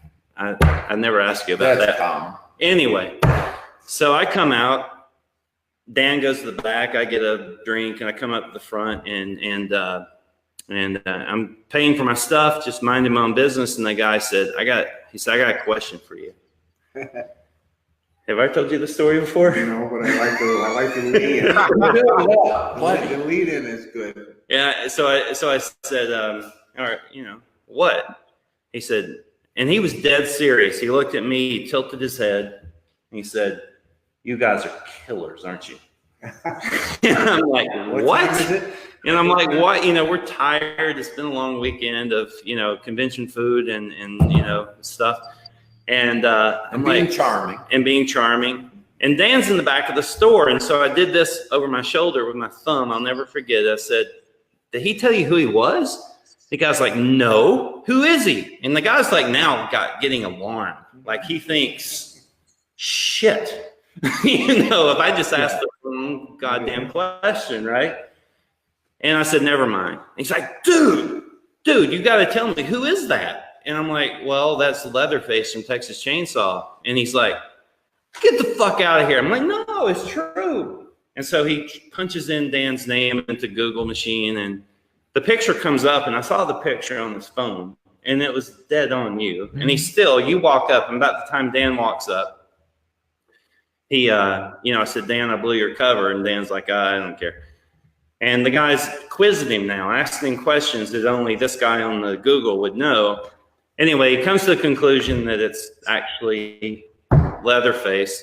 And we walk out, and Dan turns around to me and he says, man, that guy's going to have a story now. And I'm like, are you kidding me? We've got a good story. And so I've told it a couple of times, and I'm telling it again. But it was kind of a weird. That's awesome. That's the joy of playing a character that wears a mask. Right. Nobody knows who the fuck I am. I know. I didn't say anything. We went to breakfast today. We're in this little. Do they know who you are there? By the way, no. I never asked you. So we're in this diner. And people are serving us, people walking on around, and it'd be interesting to know what they would think if they had any idea, but they don't. No, from what I've seen of notoriety, wearing a mask is fucking great. You know, in movies, you get the best of both worlds, you know, because you can always say, oh yeah, I was Leatherface. And people say, but you don't have to. You know, it's the best. Hey guys, I have to interrupt. I wanted to thank Shannon for coming on. It has been an absolute pleasure. And one day I want to get you on my personal show and look at your collection, if I may, please. Because it Absolutely. That'd be Likewise. fun. Thank you, Shannon. Good to see you. Cool. And we can I was talk hoping about Shannon was still on. projects too. Yeah. If there was one word of advice, Shannon, for aspiring editors that you could give, what would it be? Patience. Fair enough. All right, guys, I don't mean to be rude. I've got somebody waiting in the lobby, and I don't normally work like this. Shannon, I do apologize. Shannon. Bye, Shannon. I'm going to be reaching out to you. Awesome. Please do. Thanks. All right, guys. Joe, who could it be? Well, not who you think. Oh, no. No. All right. We love surprises. We're about to be surprised. Oh, I see the name. There he is. Jesus, it's the man. Brother, how's it going? Can you hear us? You talking to me? John, yeah. Yeah. How's it going, man? Hey, You're on the porch. 3, 2, 1, live. That Live from a ridge in central Tennessee. It's Drinking with Dugan. Tonight we're drinking Heineken. Cheers, brother. And we're drinking with my friends Dan Yeager and Big Ron Scott, Cheers, who John. of course everybody called Tiny for God knows what reason. That's just the How you phone. doing, you big galupas? I could take you both on right fucking now. You know that, don't you? We know. Same time. You know, you guys, to take on, for a guy like me, to take on two guys your size is so fucking easy because you like fall over each other trying to get to me and shit. It's so funny. Well, All I've you done have it to more do than is once, trust me. That's it. Hey, I've always had a problem with the little guys, too. All my fucking life. They all think, oh, yeah, I'll take on the big guy. You know, what's the worst that can happen? He beats the shit out of me, or, I get a lucky shot in. I know how that is. Well, you always have trouble with huge bouncers. Yeah. They're afraid of the other big guys, so it's like, when it's time to tell everybody to leave, they tell me to leave first. Okay, pal, time to go. It's like, tell that big motherfucker over there it's time to go. Give me a few minutes here to finish up my drink. Now you got to go. Why isn't that big fat ass over there? Why don't you finish your drink? Jesus, what kind of savagery do you get involved in? Damn, Dan, I haven't seen you for a long time. It's been too long, Dugan. You're growing like a weed, son. When have you guys seen each other last? Oh, God, it's been 3 years ago, Whorehound, I think. Yeah, a couple of years ago. Damn. Yeah, maybe 2 years ago. Yeah. And it's I been could ask just Stacy; she'd tell me, but she's in there, and I'm not. it's just been over a year since we hung in New Jersey. That was Yeah. Well, that was a good fun- time. Yeah, it Weather was. sucked really bad. Remember how terrible the weather was? Well, yeah. Well, we were in the hotel most of the time. But I mean, just walking over the restaurant across the parking lot, Yeah, because it was like snowing sideways. And our friend Terry was with us. Yeah, Yeah. I got That was to a meet fun- Bob. I also got to meet Bob Camp that weekend and have dinner with him. I remember. him on Friday night, huh? Yeah. And Yeah, on Saturday you introduced me to him, and then we saw him. We saw him at and we went to a hotel room party, a suite party, and he was in there. oh yeah, well yeah, we did. Yeah. Good times. I've forgotten about that. I wonder why. I don't forget because we were over there talking to I can't remember her name, but it was a group of people, and somehow like, who are you? Because everybody's like, who are you? And she said, oh, I'm with that guy. and there's this guy sitting over on the bed by himself. And I'm like, well, who is that? And she's like, oh, well, that's Ken Kelly. He painted the covers of, Kiss Destroyer and Kiss Love Gun. And I'm like, Oh, yeah. yeah. So I'm like, oh, man. So I walked over and I sat next to him. And I said, You put your hand on his knee? nearly. I know. I grew up with that, And so I said, man, I'm a big fan of yours. And he's like, really? And I'm like, yeah. And Destroyer is my first album ever. And I said, can I get you a drink? And he said, well, I don't drink. I'm like, oh, okay, well, cool. And so we're sitting there. He's like, but you want to go in the bathroom and get high? and you don't tell the guy who painted Destroyer and Love Gun. I know, don't say no. So we go into the bathroom. And he's like, all right, he had this whole system down. He's like, it's just all people all outside, whatever. And so he turns on the water to the John, I don't think I ever told you this. This all went on while you were still in the room. and so the he runs the shower. He turns the shower on. He said, well, we do this so we can blow the smoke into the shower. That way it doesn't set off the smoke alarm. Right. Wow, that's a good idea. Okay. Anyway. Wow, that's some junky advice right there. It worked. So that was, anyway. All right. We had a good night. That was a fun night. Another bad anger tip for you. Your first album was Destroyer by Kiss. And by the way, Mom, that was the last time I had any of that stuff. Oh, yeah.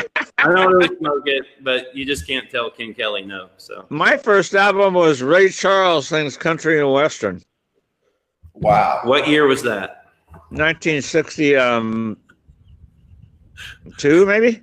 My goodness gracious. That sound right? 62, 63? It's a fine album. You should check it out on YouTube. It's quality shit. It really is. I'm not kidding you. We should introduce you to our friend Lloyd T. Williams here. John in the middle, who I didn't even notice he was there until he moved. I'm named Dugan. I always wanted to be named Dugan. You did? Good Dugan's a good name. Dugan, Tiernan. It's kind of in between. Yeah, if the only person, the only person who pronounced my name properly was Gunner. Yeah. Because his name isn't Gunner, and it's not Gooner, it's Gunner. Oh. My name is not Dugan, and it's not Dugan, it's Dugan. Dugan. So he could say it, and I can say his name, but nobody else. It's unusual. To Gunner. It's an N4. Yes, to Gunner. Oh my God! Do it again. I'm trying to What are you doing, dude? Oh, he fell down. My wife just pushed her big titties against the window. Are you okay? The perfect storm.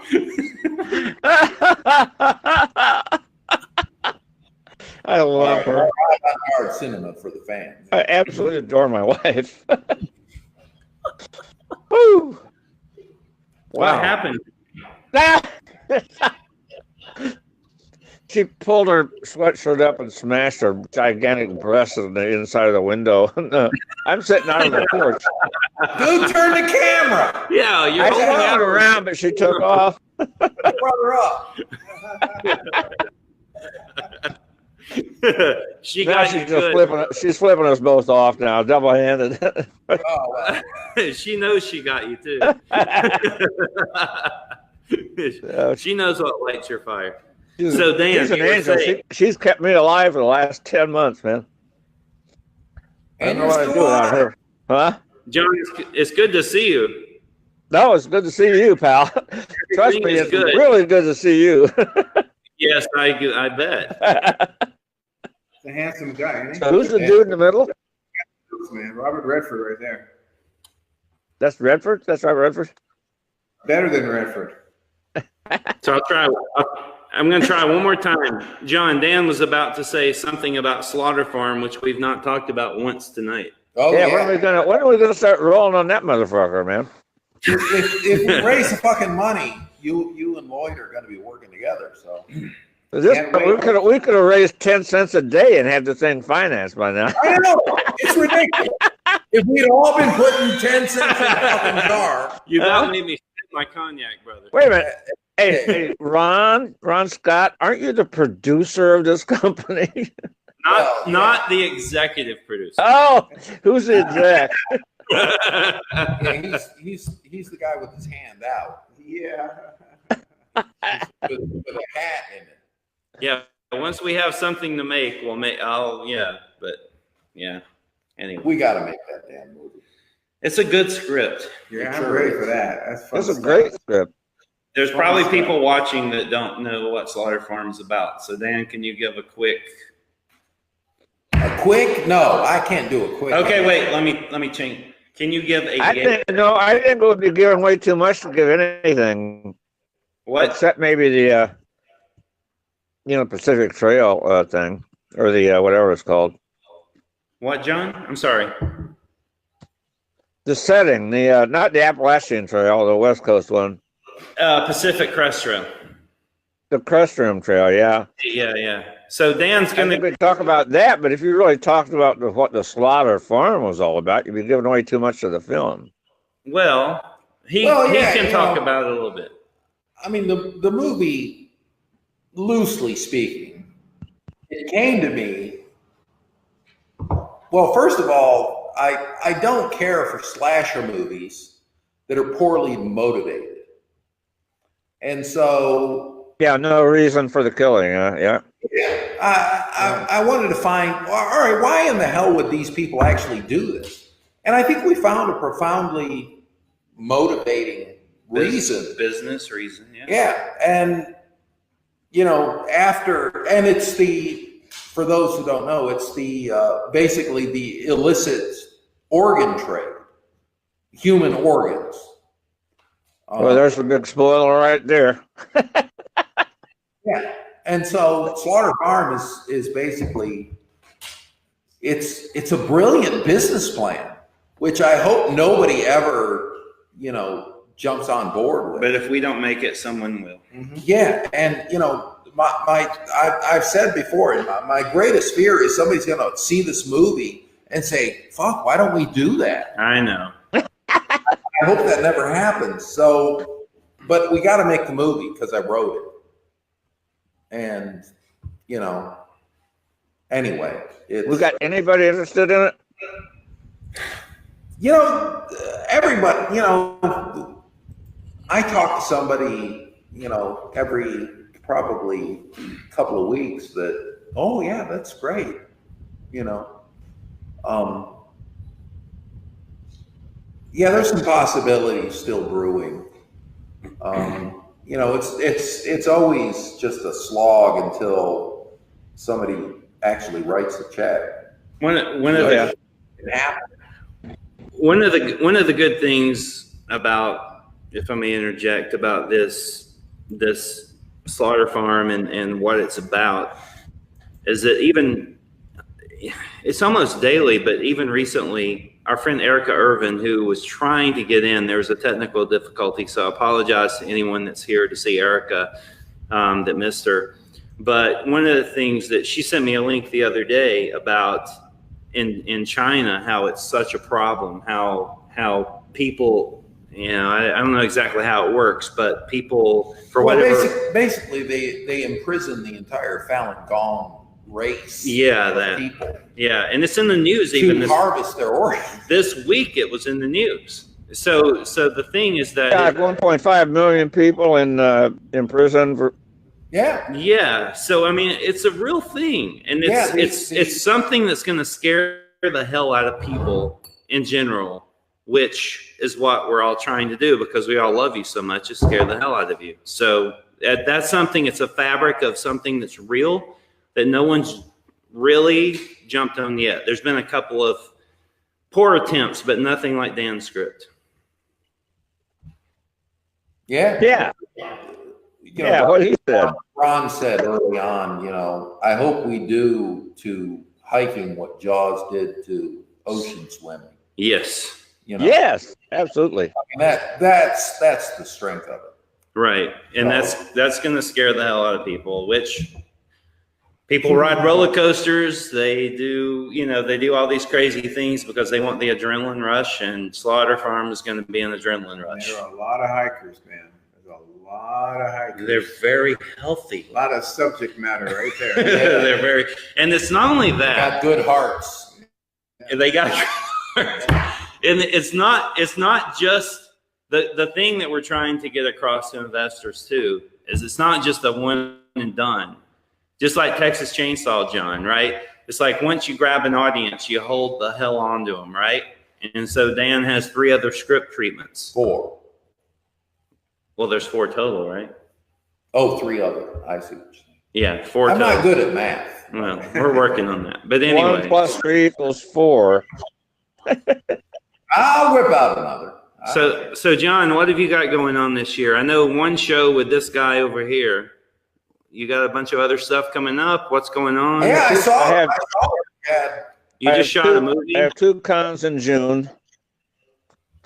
And I'm signed on to like 3 films that are all contingent on getting money, so. C word. Dan and I both at the same time. C word. So, but I got 2 shows in June, and I got about 4 in September and October.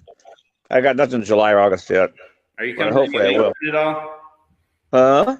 Are you coming to New England at all? Do you know yet? I'd love to. Oh yeah, I think. Oh yeah, I can't announce it yet though. Oh, all right. Well, you can. Yeah, we'll talk. I can tell you, but I can't do it here. Yeah, good. Cool. I think it's New England. And what was the Up movie? there somewhere. It ain't far from you. You just filmed a movie too, recently. You were part of. I saw something on Facebook. You were wearing a cowboy hat or. Oh yeah. It's called Harp. It's about the Harp brothers, who are the first serial killers, known serial killers in what is now the continental United States, and When was now that? Kentucky. What's now Kentucky? I think it was probably the Virginia territory. It was like 1780 something. Okay. Wow. These 2 brothers who just traveled around what is now Kentucky, Tennessee, and maybe Alabama, and they were just murdering scumbags. They just killed people and took their money and shit. One of the victims. You, a wholesome Irishman, like you. But the guys who who was the gang that were the river pirates that on the Ohio River, lived in a cave? Pretty famous bushwhacker types. They murdered people in their rafts coming west on the Ohio River to settle the territories and stuff. And they get them to come in this cave, They set up like it was a store, like they sell shit to you, supplies. And then they get you in there and just fucking kill you and take everything you had. Oh. These guys, the Hart brothers, were such badasses that they threw them out. It's like, no, you gotta go. So, anyway, I played one of their victims. I got a day's work out of it. Yeah, Hugh Jackman starring. Yeah, it ought to be a movie. I'm losing you, man. Well, that's great. Sweeney Todd. Oh, there you are. It just started raining here, so I don't know if the weather is going to affect my signal. We can still see you and hear you. You look good. You sound good. Okay. That's the important thing. I do look good, don't I? Yeah, you too. I got no lower teeth anymore. They've yanked all my teeth out. They took half my jaw out. So tell us John, tell us how you're doing. What's going on with your health? I'm pretty good. I won't know really a lot until I think it's May 16th. I have a PET scan, which will See, let me know if it's spread, the cancer spread anywhere. But I feel pretty good. But I have really down days, so sometimes I'll sleep for like 18, 20 hours. Wow. But a lot of this is a result of radiation therapy. You know, 6 weeks of radiation. Yeah. And it just fucking wipes your ass out. Yeah. Yeah. Oh, yeah. You don't have any energy. It feels like some days it feels like you got no bones. You know, you're just like, ugh. Feel like rubber. You feel almost like grandpa, right? Yeah. Right? Yeah, absolutely. Yeah, yeah. So about once a week, I'll have one of those days where I won't be able to get out of bed. And I'll just stay there until the following morning. Then I'll get up and take a shower and I feel fine, you know, so it's weird.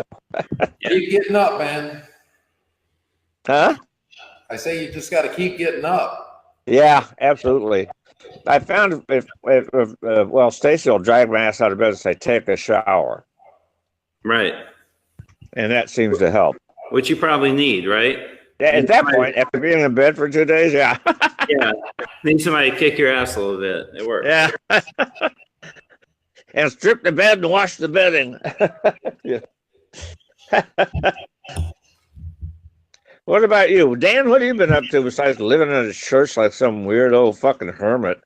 Yeah, no, you know, we took up residence in the old Baptist church. We're in the congregation now. You should see what we see. It's Praise Jesus, man. Praise Jesus. Yeah, you know, the Hollywood thing, you know, I did it for 28 years and it just got to be too much, you know, and found this little sanctuary of peace and quiet here in sanctuary, literally. Central New York. And, you know, Some of the best shooting locations in the world, right? Hell yes. Right here, the best location. I can't wait to get it. Some of this stuff. Especially a lake monster movie. Yeah, we got a lake monster movie you're going to be involved in too, you know. Okay, is there a lake on your property? No. It's No, there. we live in a little village. You know, it's a little village church that we live in. And, you know, but it's in the middle of the Finger Lakes. So there's, you know, Lakes everywhere. 50-mile long lakes, you know, within, you know, well, one is within 10 minutes. Loch Ness. The other's 20 minutes away. Loch Ness East. Mm-hmm. Oh, there's a picture of me as Officer Chapman. Deep Lakes. Like Glacier, you know. John, if you guys don't mind. What? I have a question for John, if you guys got a second. Yeah, go for it, CW. John, well, wait a second. John, this is our good friend CW. CW, this is John. Hey, how are you doing? Hey, CW. What did I call you? C? CW, whatever, man. Whatever works. CW stand for what? Crazy wacko or There you go. cunty wussy? How about cunty wussy? I like it. Cunty wussy. That's great. Yeah. So cheers. What's up, cunty? Back in the day, I got to try to get dates right now. What, 74 for the original Chainsaw? Well, we shot it in 73. 73, but it was released in 74? Yeah. Yeah. So back in the day, what was it like working with Toby and Gunner? You guys take over.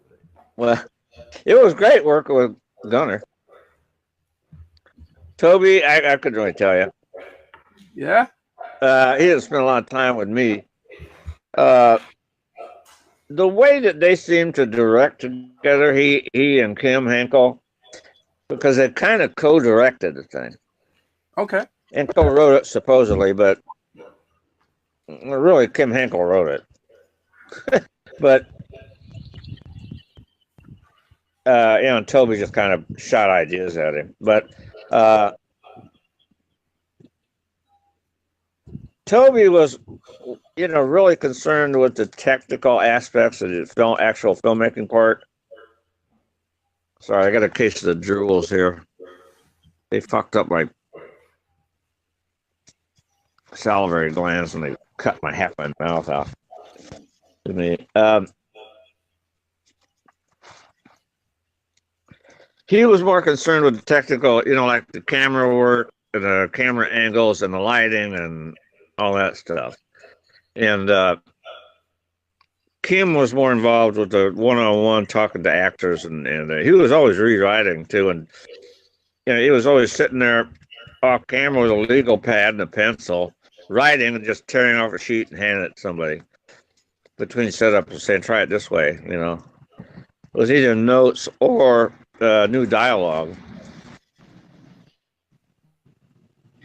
As far as Toby, he was really aloof, unless he was telling me, because I worked as a production assistant when I wasn't acting. Oh, nice. So another, telling me to get in the fucking truck and go to pick up a prop or get him a Snappy Tom at the You Totem, or,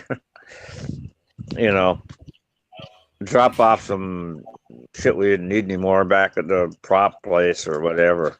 He didn't talk to me all that much. I spent some time with him in the place where we edited, a place called Shootout in Austin. Look at dailies and stuff like that. And occasionally I hung out at his apartment with him, really. But he was really sort of a kind of an enigmatic guy. I didn't know him really well until he just became an asshole. John, can you tell me a little bit more about yourself to familiarize me with you and your history and what you've done in the business, just so that for my edification? When the Chainsaw was my first film, and at the time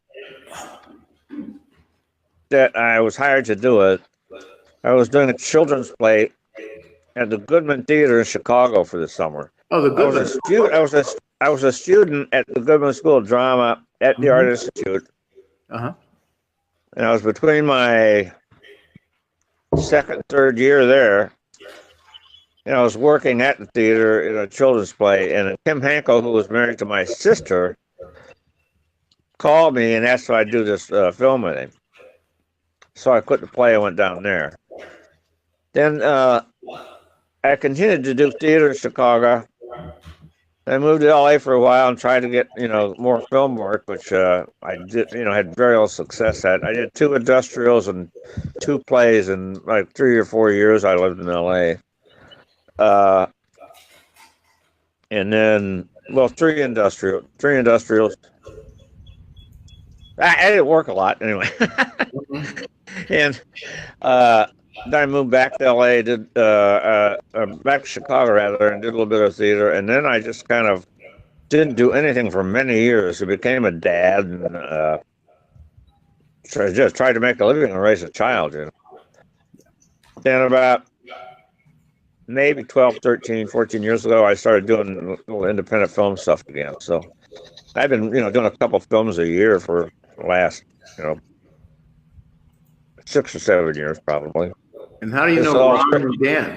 It's mostly straight to video stuff. What? And how do you know Ron and Dan? Just so that I'd like to know, and all your fans. I know Dan. I know Dan because we did a film together. We did Chainsaw 3D. Yeah. Even though I didn't meet him on the set because he wasn't there the 2 days that I was there, but we met on the road at a convention, actually. Okay. And I met Ron on the road at a convention in New Jersey. Right. Separately. But we knew each other for a couple of years before then, just because the magic of Facebook. We typed to each other. We typed to each other. Yeah. All right. May I ask a question? Absolutely. Sure. Because I'm actually curious about something. Gunnar wrote Death House, and I know Gunnar had a vision of Death House. I'm not sure if John, did you see Death House? I did not see it, and I will not see it. Okay, fair enough. That was actually. Let me tell you why. You want to hear why I won't see that fucking film? Mm-hmm. Absolutely. That's why I was kind of asking it. I think the guy's a fucking opportunist. B, it was written by Gunnar Hansen. This guy marketed it as the who's who in horror was in this film. And he didn't cast one fucking actor from the original Texas Chainsaw Massacre in it. Wow. Not one chainsaw vet was in the fucking film that Gunnar wrote, supposedly. The whole thing was just a clusterfuck. He just, it probably he would never have done it if Gunnar wouldn't have died. He had his hands on the script, and he says the last script that Gunnar ever wrote, and his last appearance, and he used some fucking archival footage or something with Gunnar in it. From what I understand, I have not seen the film, but I have not, made my distaste for the whole idea of it. I've not kept that a secret. And I've never heard from the guy. I was kind of hoping I'd hear from him until asked me to shut the fuck up. But I'd like to confront him. But right. I think he's not telling that.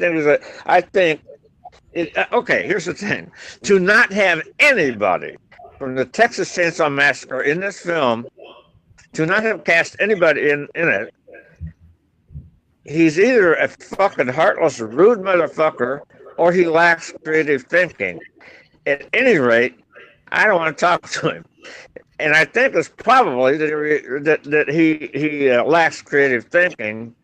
I'd like to think that, actually. Or maybe both. But I'd like to think he's an untalented fucking asshole. Really. And that's how I feel about that. Don't have to say about that. So what do you think? Well, no, fair enough. I wasn't sure if you had any knowledge of it prior to his passing, or if you. No.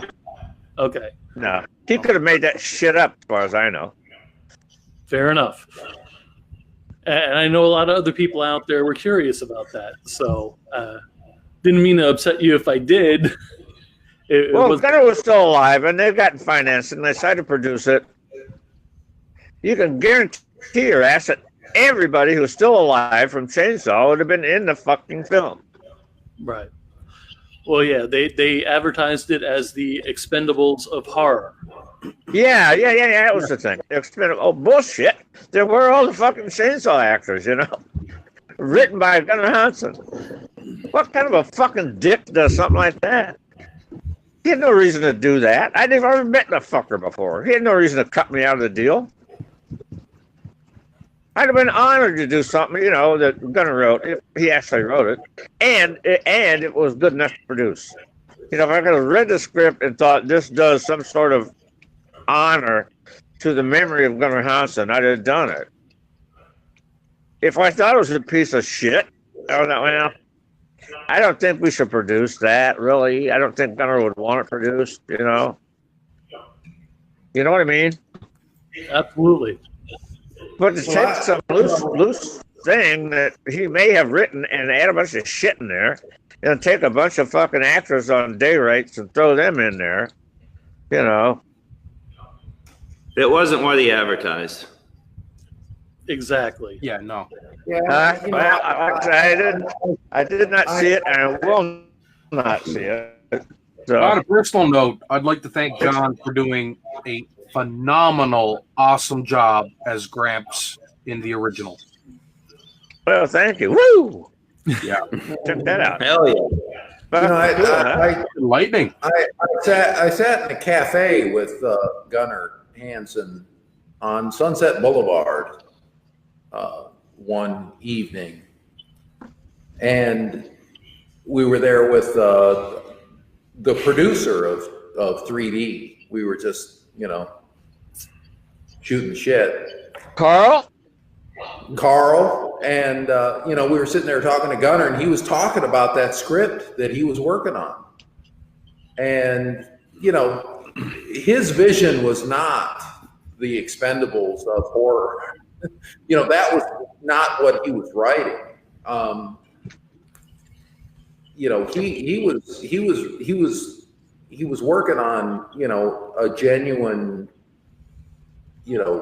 true. I don't want to use, well, yeah, maybe I do want to use the word homage, you know, to horror movies. And yeah, I hear what you know, yeah, That was Massacre, right?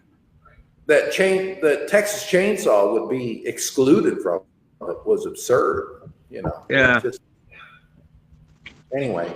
I don't know how I'm so pissed off at this guy that I haven't met that I can't believe Gunnar was even friends with him. Yeah, I don't think Gunnar ever finished the script, honestly. You know, the last time I talked to Gunnar, he wasn't, I don't know what they ended up with. You know, they took what he had, you know, what he had written and then finished it. That's why I think this guy is a total opportunist. Yeah, it didn't sit well with me either. I don't know. I think cashed in on Gunnar's sudden demise. Yeah. I think he's a fucking scum-sucking pig. It was a little distasteful. Yeah. God, I hope he's watching this. Yeah, I'm sure he is. Oh, wow. All right. I mean, I got more of an answer than I ever even imagined. Thank you, gentlemen. Yeah, you stirred the pot there, Joe. I guess, sorry. People want to know. Why we're here. That's why we're here. Whether they're controversial. Go inside, man. I can't hear anymore. It's raining so hard out here. I'm seeing lightning behind you, John. John, where are you? Go and talk amongst yourselves. There's like 3 or 4 lightning flashes behind you. No, they're getting tornadoes. The Lord is not pleased. What's going on behind you? Well, there's a lot of lightning behind you struck down.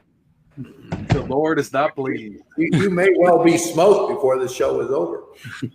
What a way to go out. Yeah. Here we go. Wait a minute. Hey, over here. Is better. There you go. Hey, you ain't gonna hide from you know, the retribution there, bro.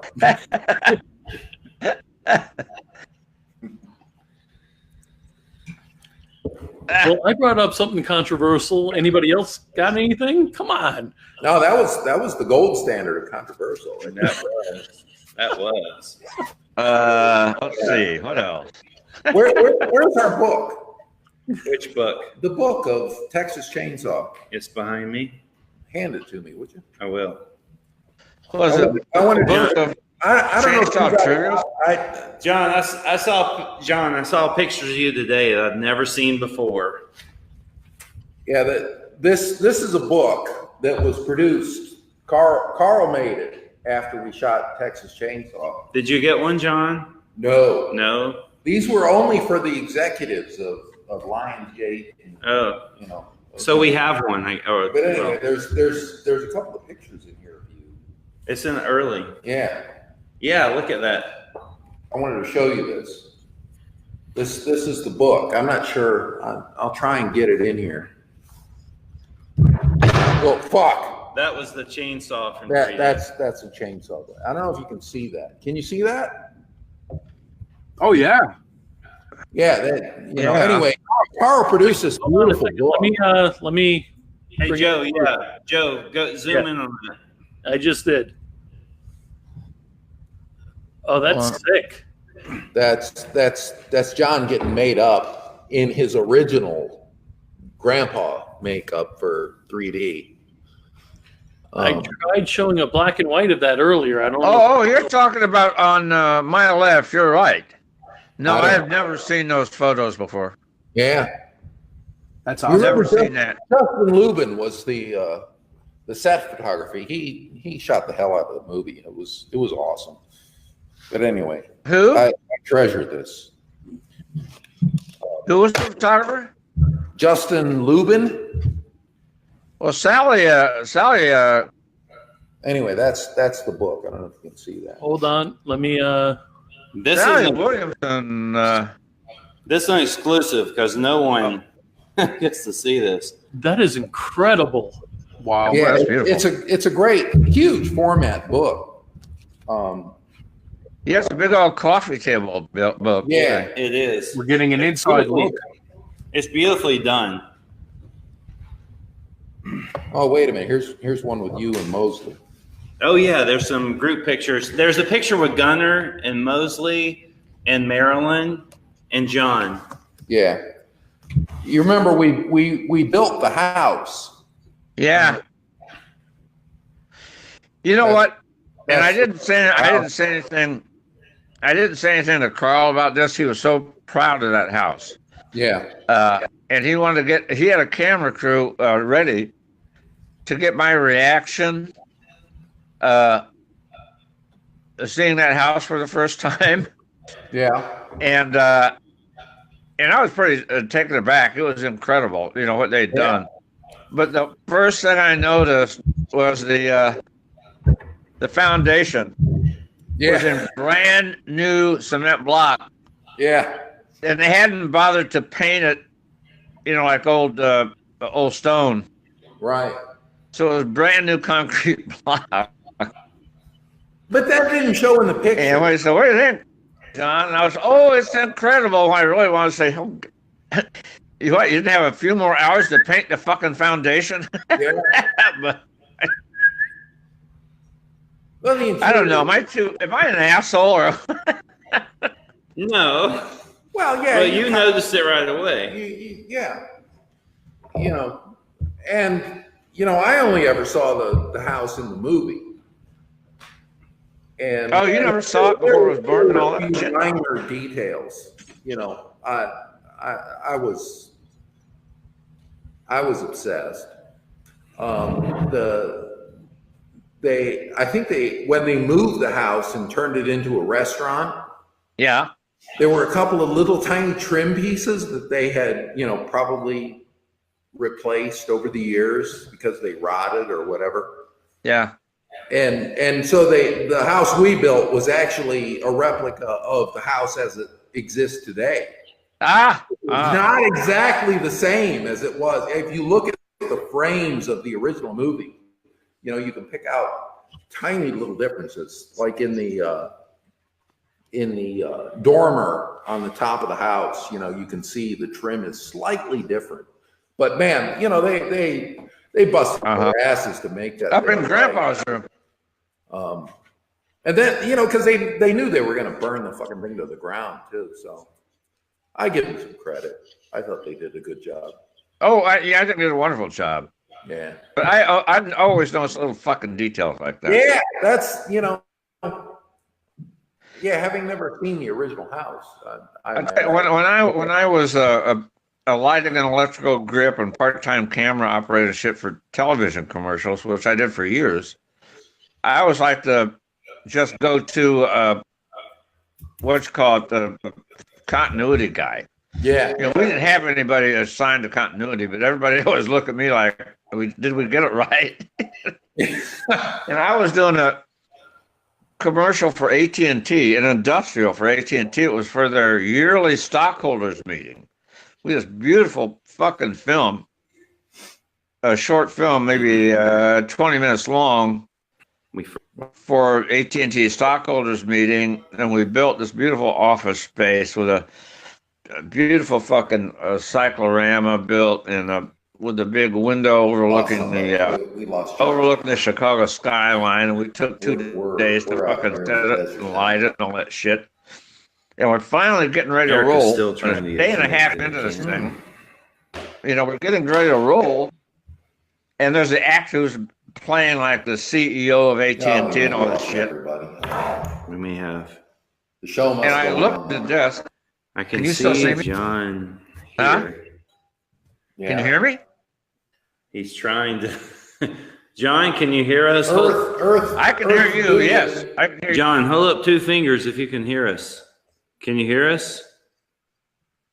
Something's happening. Give me 2 seconds. Hold on. All right. Maybe it's a sign we've gone on too long. I don't know. Yeah. We've gone on 2 hours and 15 minutes. Sounds like us. Sounds like us.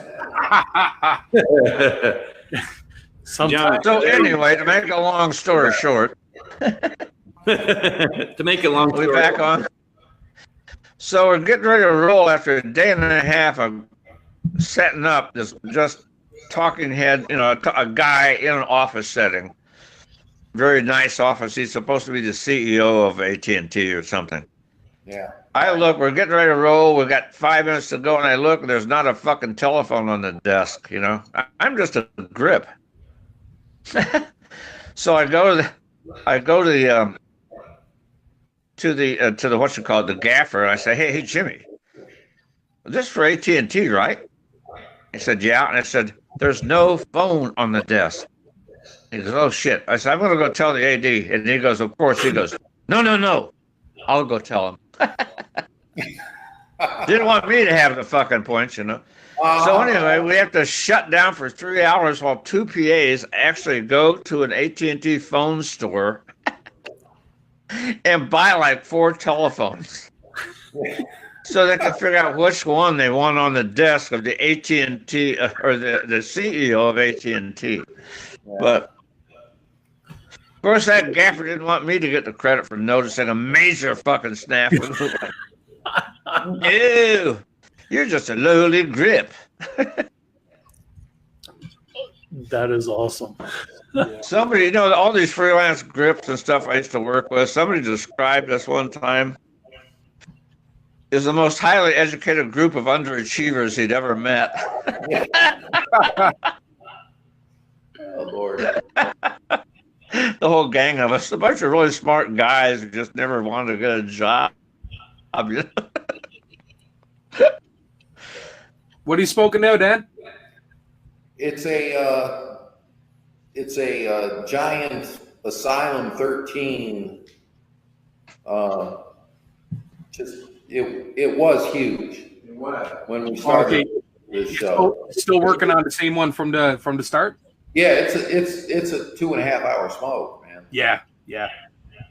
Wow. That's why I haven't smoked in 5 years. I was going to set up at my garage tonight so I could smoke my pipe, but yeah, maybe another time. Yeah, I smoked for 47 years, and then I quit 5 years ago, and it wasn't that hard because I was finally ready, I think, you know. And so then I get last June, I get diagnosed with oral cancer. And the doctor tells me, you know, this type of cancer is absolutely from smoke. Actually, when they first looked at it before it was biopsied, his resident, the young doctor said, looks like papilloma. And the doctor said, papilloma, and everybody goes, papilloma. Yeah, it looks like papilloma. And I said, papilloma? You mean like HPV? Human, what is it? Human virus. Yeah. You know, like venereal warts, that sort of papilloma. And he said, the guy said, yeah. I was like, oh, for Christ's sake. And I said, could I have gotten this cancer from performing oral sex? And the guy goes, absolutely.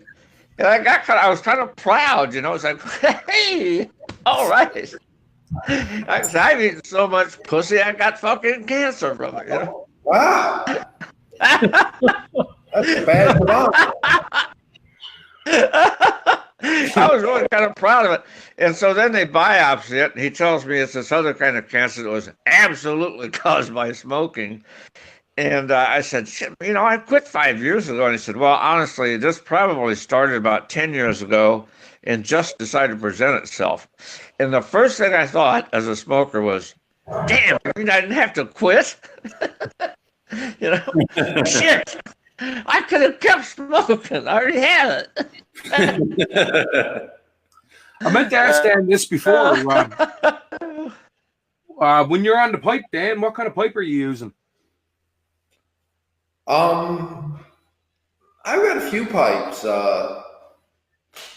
There was one I bought actually in Louisiana that I really like. It's shit, I can't remember what kind it is. I don't know. Depends on my mood. You know. I think it was a Meerschaum. Wasn't it a Meerschaum? No. I don't know. That's the only pipe name I know. Yeah. That's my good old faithful right there. You know, my go-to is yeah, it's a fairly big bowl, briar pipe. Oh yeah, Brian. I prefer meerschaum. Yeah, well, maybe if I go full Sherlock Holmes. I used to smoke dope out of a corncob pipe I got at the local, like before there were convenience stores, there were neighborhood markets, usually run by some old lady who lived in the house that was attached to it. Yeah, my grandma smoked a corncob pipe. No shit. No shit. That's very cool. I've got grandma a smoked a Missouri pipe. corncob. Huh? I have a original Missouri corncob pipe. That's Oh, in where Missouri, don't they wipe their asses with them before they make the pipe out of them? It makes them burn smoother, bro. Yeah, I've got Are a you few pipes. from Missouri? Are you from Missouri, seriously? No. I'm from Canada. Oh, okay. Canada. Oh, in Canada, don't they wipe their ass? Never mind. I just feel like insulting somebody. Nobody from Missouri is going to smoke one of those. Hey. If I can go to bed tonight knowing I was assaulted by John Dugan. Hey, CW. Yep. You know what the difference is between a Canuck and a canoe? Oh no. What? A canoe will tip occasionally.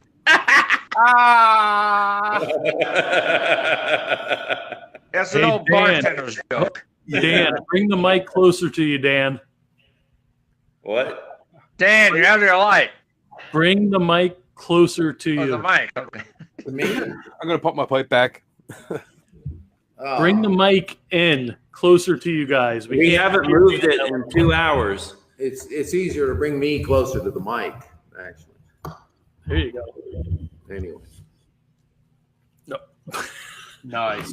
Oh, is that a chainsaw blade? That's the Yeah. bar. It's called the bar. Yeah, The tell bar. people what this is. We were going to do a show and tell. Everybody's always asking me, what do you have any props or things from the movie? And that's one of the things I got was one of the original bars from one of the chainsaws.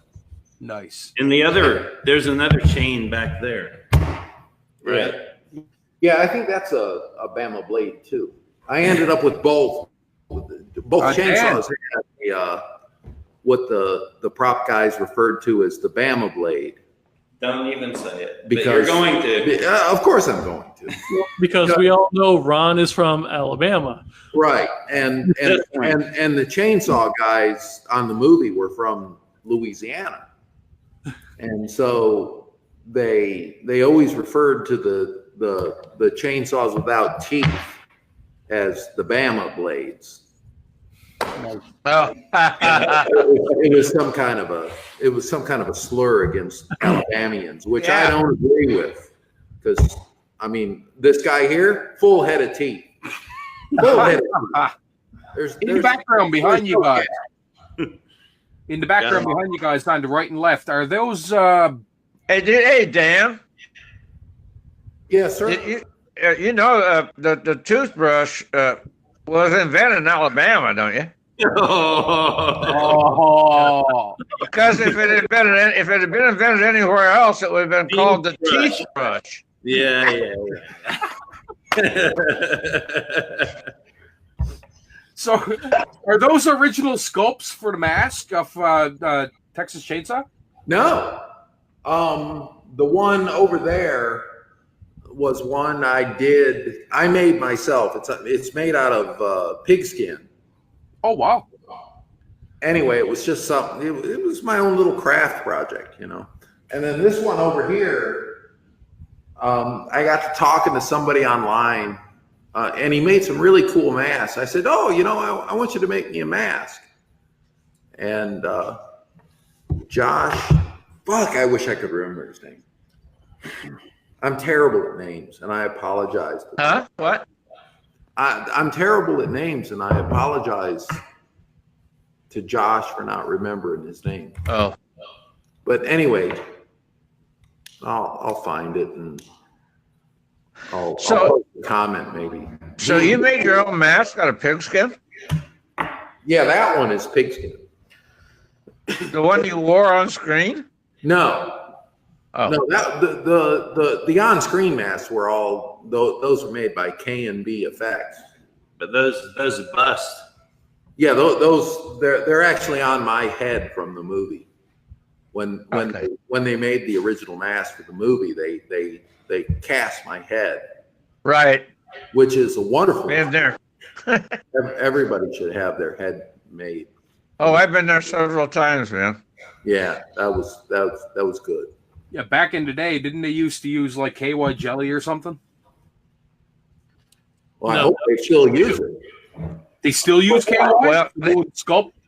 Bust sculpt? Well, they put Vaseline. They put Vaseline or something on your face so that the mold comes off easier. Yeah. No, nobody touched me with KY. That's what I was getting at. Okay. Kentucky jelly. Yeah, I don't know. I don't know where you get your masks made, but not mine. No, when I talked to Nick Vince when he had the Chatterer makeup on, he said that they used to use KY on his face in order to get the prostheses off easier. Huh? Yeah. I don't know. I Yeah, think well, it was- no, the whole head cast or the whole face cast, they do put something, they put like Vaseline or something on there so it comes off easier. Yeah. bastards. They didn't tell me what it was. Sorry to break it to you. That could be unfortunate. Absolutely. Yeah. I don't know. I don't remember being lubed up like that. It could have happened. Okay, Ron, this is your opportunity. Dan just said he doesn't recall being lubed up. What? And why is this my opportunity? Yeah, that I'm questioning that. He picks on your drinks, so I figured you'd be able to. What? You're going somewhere I don't know how to come back from. All right, I can never. I figured it was an easy. I'm trying to follow you, Joe. Wow. Hey, Okay. hey, Joe. Hey, that's between Ron and me, by the way. Hey, Joe. Check your phone. Erica's really trying to get in. Check your phone. I gave you her phone number. Please try to call her and help her. We'll entertain Joe and CW and John for a few minutes. I know you have to walk outside to do that. All right, I'm bailing. Okay. Is there a phone number involved, Ron? If so, I just texted to you. all right, cool. Okay. Sorry. And for anyone that's on looking for Erica, we're trying to get her on live. Hopefully, Are there people actually listening to us? we do have viewers. We do. We have 13 of them left. There's There's 150. a little icon in the. Are there any icon.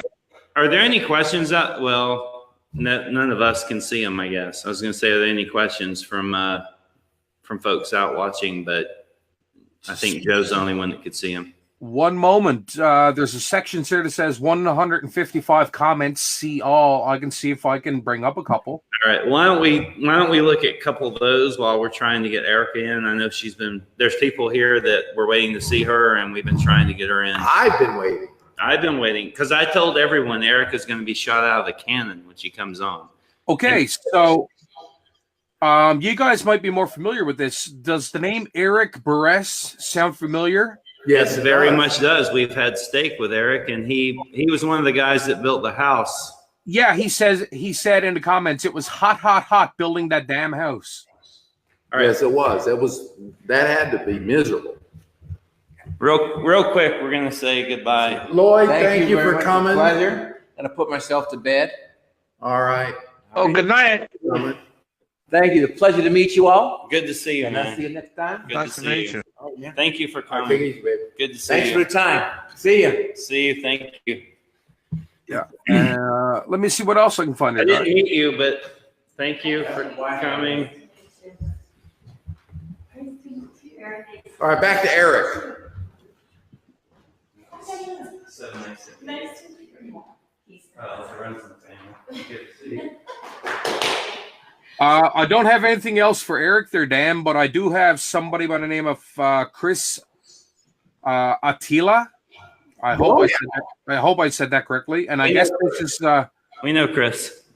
okay. He said earlier in the broadcast, I'm not sure what film this pertains to, but does one pay for human organs with cash only? That's Slaughter Farm. That would be Slaughter Farm. Well, it depends on how you. Thinking so. To me, it sounds like a cash only business. Right. Yeah. Where you can From my old, you're not going to fill your credit card. From the old days when I used to occasionally sell illegal things, I would say cash is probably the way to go. Yeah. Now it's Bitcoins. You know. Oh yeah. Well, we didn't have that. CW. Anything else? I'm looking, guys. Lance Wagner said, I guess this is to Ron and Dan. I have seen you both in person and met you. I was scared. Or sorry, I don't know. I've seen you both in person. I was scared. Well, to Lance's defense, he's, not as, he's not as tall. But he's normal. He's normal. We're abnormal. Yeah. So They're freaks, Lance man. is a good Don't be player. fighting over. Love you, buddy. You can take them. You can take guys. them. They're really clumsy. They're big galupas, clumsy oafs. Oh, Steve Gray wrote in at 22 minutes and 54 seconds off the podcast or broadcast, whatever you want to call it. Wait. know. If this is an Dan. Edgar question, don't answer it. Don't What? ask it. If it's an Edgar question, don't ask it. No, He no, texted no. me. Okay, No, go no. ahead. Then. Yeah. Dan, how did you come to purchase a church and what's the history? That is a better question. Good question. Well, I've been coming to Central New York, just for vacations for I've been here a few times, and driving through the countryside, I'd see all these beautiful barns, and I thought, fuck, I'd love to have a barn. A barn is great to, because you can have all your stuff in it and live with it and, live right in the barn. But my wife is actually the first time I came here, I was not married. And anyway, the dream of a barn kind of evolved into, I wanted an architecturally significant barn.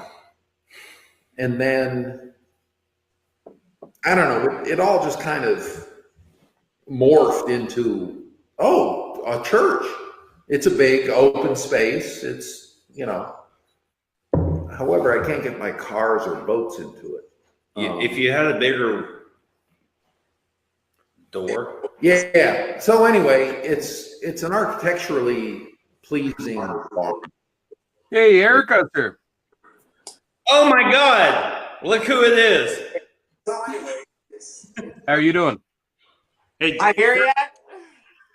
are we there yet? John, do you know Erika? Not on yet. Do you guys hear each other? I want to make sure everybody knows everybody. Are you all seeing the moose ears? We are. We are. Okay, got the moose horns. John, do you know Erika? Erika, you know John? Hi, John. Hi, Dan. Erika Ervin. Hey, Erika. Or a poster. American Horror Story. Finally made it in the room. I don't know what happened. Craziness. Craziness. We've been texting. Erica's been trying to get in, and welcome. Well, thank you for having me. Long time. Erika, get closer to your mic. Can you guys hear me okay? I can hear you great. I can hear you great. Okay, good. I can put my headset on if you need me to, if that's helpful. I can hear you now. I can hear you just fine. Yeah, we can hear you. Good. So, Erika, what have you got going on? Thank you for coming in. You've been trying to get in for an hour, I think. I'm so sorry. We're right in the middle of this, and I'm trying to help you, and I don't know what the problem is. I'm so sorry. All I can say is this, guys, is I've been patient. I've tried to figure it out. I didn't hit the link. I loaded the app, and I didn't push the link, and that's my own fault. And All right. So the problem was between the keyboard and the chair. No, there's a link I had to hit. I'm just confused with you. I forgot to push the little right button. Okay. We forgive you. Joe is trying to warn us and tell us that Erika's volume level is very low. I know she can talk louder. She's going to put on some headphones. Well, I can hear just fine. Yeah, I can hear can it too. too. It might be a little bit low. There it is. She's All right, putting. is that better? Yep. Is that much better? That's not as clear, but better. Yeah. Oh, great. Sounds fine. Can you Yeah. hear me okay? Yeah. It sounds like you're talking on the phone now, but yeah, I guess it's a little bit louder. That's good. Yeah, that's good. If it's louder, I'll accept it. It's good to see How you. you doing, Dan? Hi, Erika. I see you with that big old cigar, that signature move of yours. I'm so predictable. I finished my Guinness already. We'll pour another drink. Come on. Pour another drink. We'll wait for you. I swear we will. You're going to wait for me, huh? We'll wait for you. You earned it. All right. All right. And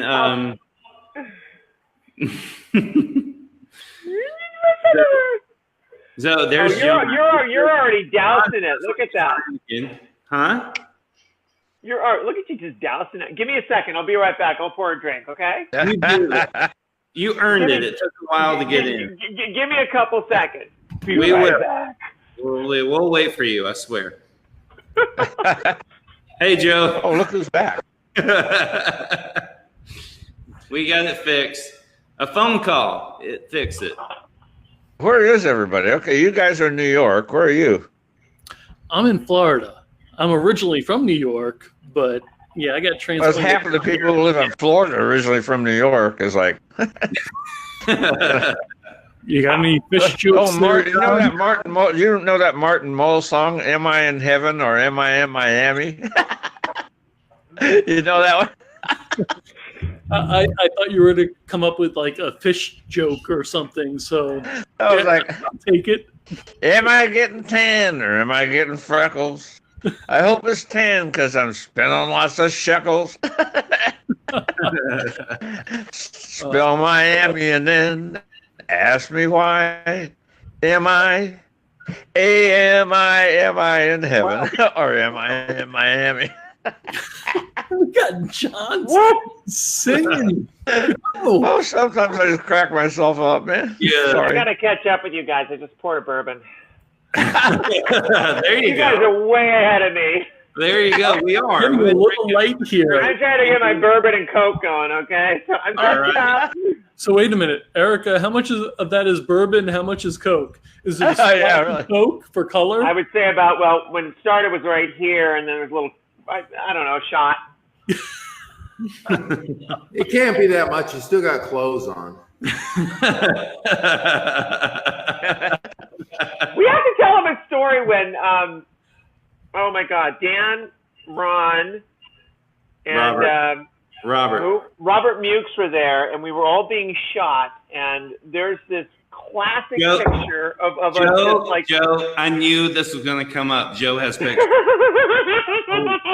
I got a picture. Is it? Wait a second. It's the series we were backstage at.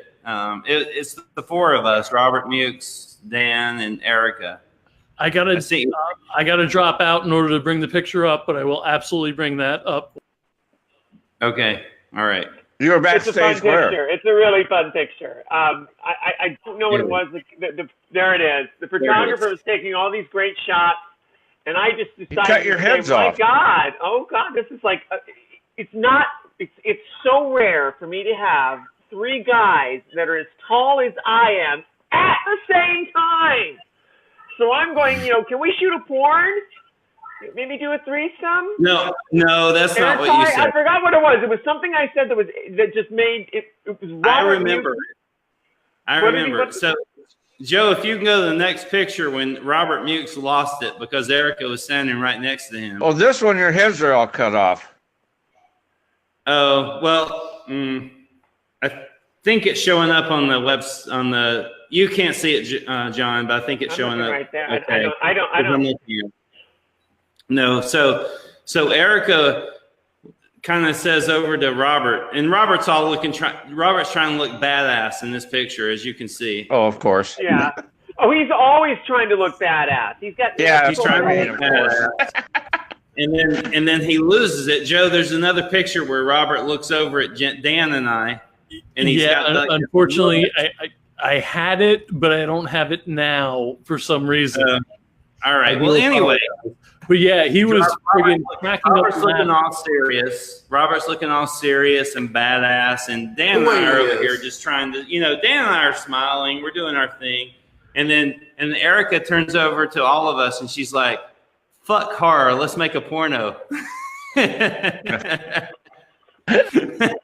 And then Robert loses it. And he looks over at us. And Dan never changes his composure. I don't think I do either. But Robert, he lost it. That was good. That was a fun time. That was in Worcester. I like any picture where I'm the little one. Yeah. Dan was the shortest. You were actually the runt in that one. Yeah. Rare. I bet that's rare for you. That's probably Erika, really you're not standing up right there. I thought maybe you guys would get together and pick me up, but you didn't. That's okay. That was a good time. That was the first time we all met. And it was because Dan and I were sitting next to Robert and Erika. That weekend, it was Erika and Naomi, right? Yes. Naomi. Yeah, there's a picture. And that entire weekend between Erika and Naomi, they had this line that went, it was insane. It was insane. You guys were so busy signing autographs all day. And we'd look over like, man, American Horror Story is just like this cultural phenomenon. I don't know. Can you, Erika, tell us, how did you even get into that show? And it was a kick-ass thing that you were able to do. And I do have a complaint, Erika. So in the last season, a buddy of mine who knows that you and I are friends, he's like, oh, did you see the opening, American Horror Story? Erika's in it. And I'm like, no, she's in it. And I'm like, no, she would have told me. And I'm like, no. And then I watched it. And I'm like, motherfucker, there she is. So you were in the last season for like 3 shows and then something happened. But you were in Freak Show, which was awesome. So how did you get involved with American Horror Story? How did it all happen? Well, I showed up for an audition like pretty much everybody else does. And the part was originally slated for a guy, a character named Johnny Long in the Pants. They needed another tall fella. So I showed up at the casting office. There had to be at least, 24 big guys. This is my LA dating pool all in one place. So what do I have to do? Because I told my manager, okay, since I'm transsexual, I decided to say, okay, fine. Just for this audition, I'll detransition, slick back my hair, put it in a ponytail, squish my boobs down. That's hard to do because you got to wear this wrap and you take a squeeze. Yeah. Lower my voice, walk into the audition, nail it. Then they find out who I am and they rewrote the part for me. No shit. Wow. Yeah. That's awesome. That was fun. That was great. That's a career validation, and there it is right there in the picture, and that iconic red and blue, and I did this little thing where it's very similar to Rosie the Riveter. There was one day on set I wore a chambray shirt and I rolled up my sleeve and I did that, but I never took a picture of it because there were this show was so top secret that we weren't allowed to do any kind of stuff like that. So Yeah. this show is very top secret. You can't do stuff like that. You have to keep it all, down low. So I got Until they to ask. ask. Huh? So I have to ask. I literally just saw on CNN a couple of days ago about the new season. It's all going to be slasher based. Yeah. Any chance of Erika Ervin? Let me just say that the trailers can be slightly deceiving. Yeah. It may be like a slasher. Right. Or. Right. Yeah. I don't know what it is. To tell you the truth, I couldn't tell you if I knew. I'm not allowed to. I was flipping through CNN a couple of days ago. I saw AHS, and I'm like, what the hell is this? So, good deal. Well, the show is very. It's a very closely guarded secret. The script, the storyline, and everything they do. So everything is released, very calculated by the marketing department. Right. Yeah, they do a great job. Absolutely. They do a fantastic job. They do a phenomenal job of getting butts and seats and eyes on the screen. That's their job. That's what they do. Yeah, good and I deal. think Freak Show, when it aired, had like a 10.1 or 11 million viewership. It was amazing. Yeah. Well, you can say anything you want here because nobody's watching. Yeah, there's only 15 people watching now. This is practically a private conversation. It's between us. No one's gonna know. Well, again, I'm telling you the truth. It was about either between 10 and 11 million people watched it. Yeah. They did really well. We were nominated for 20 Emmys for that season. I went to the Emmy Awards, and I had a lovely time. I saw you there with Jody. Little The short. little one? Well, we have a couple short people. We have. Oh, Lady Gaga. You have all these pictures of Lady Gaga on the internet. Yeah. I got to party with Lady Gaga. That was fun. Jeez, that would be fun.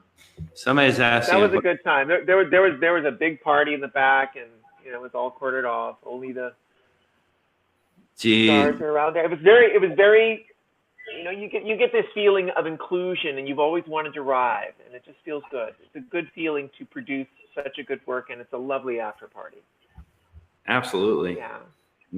Wow. Yeah. You guys were talking about music and sound earlier. One of my favorite parts of television and film is the music. The music they do, not just the Foley guys, the guys that put the right, but the music, the noise and the tension, but the music that goes along with the movie is always that is the emotion of any moving picture. You have to. It's all subliminal, but it's absolutely essential to communicate what you're trying to tell, the story. It's the biggest tool in the toolbox to, making any movie. Or either that or naked women, naked men. Yeah, naked is the other thing. Naked makes people watch it. Violence, violence also works. Sex and violence is a few things a lot. Killing folks. And you guys were talking about Slaughter Farm. I'm very excited about that project. I hope we find an investor for that. Yeah, and just we got to keep telling them, explaining to them that it's it's not just one movie. It's the franchise. You lit it's a series. You lit a little bit of a fire this week, Erika, because you sent me this link on YouTube about some stuff going on with the Chinese, and not to point at them or anything, be politically correct, but around the whole organ trade. So it seems like it's a fear that's really viable right now, and we should be able to tap into it. It's in the zeitgeist. Yeah, definitely. It's in the I like that. Who said zeitgeist?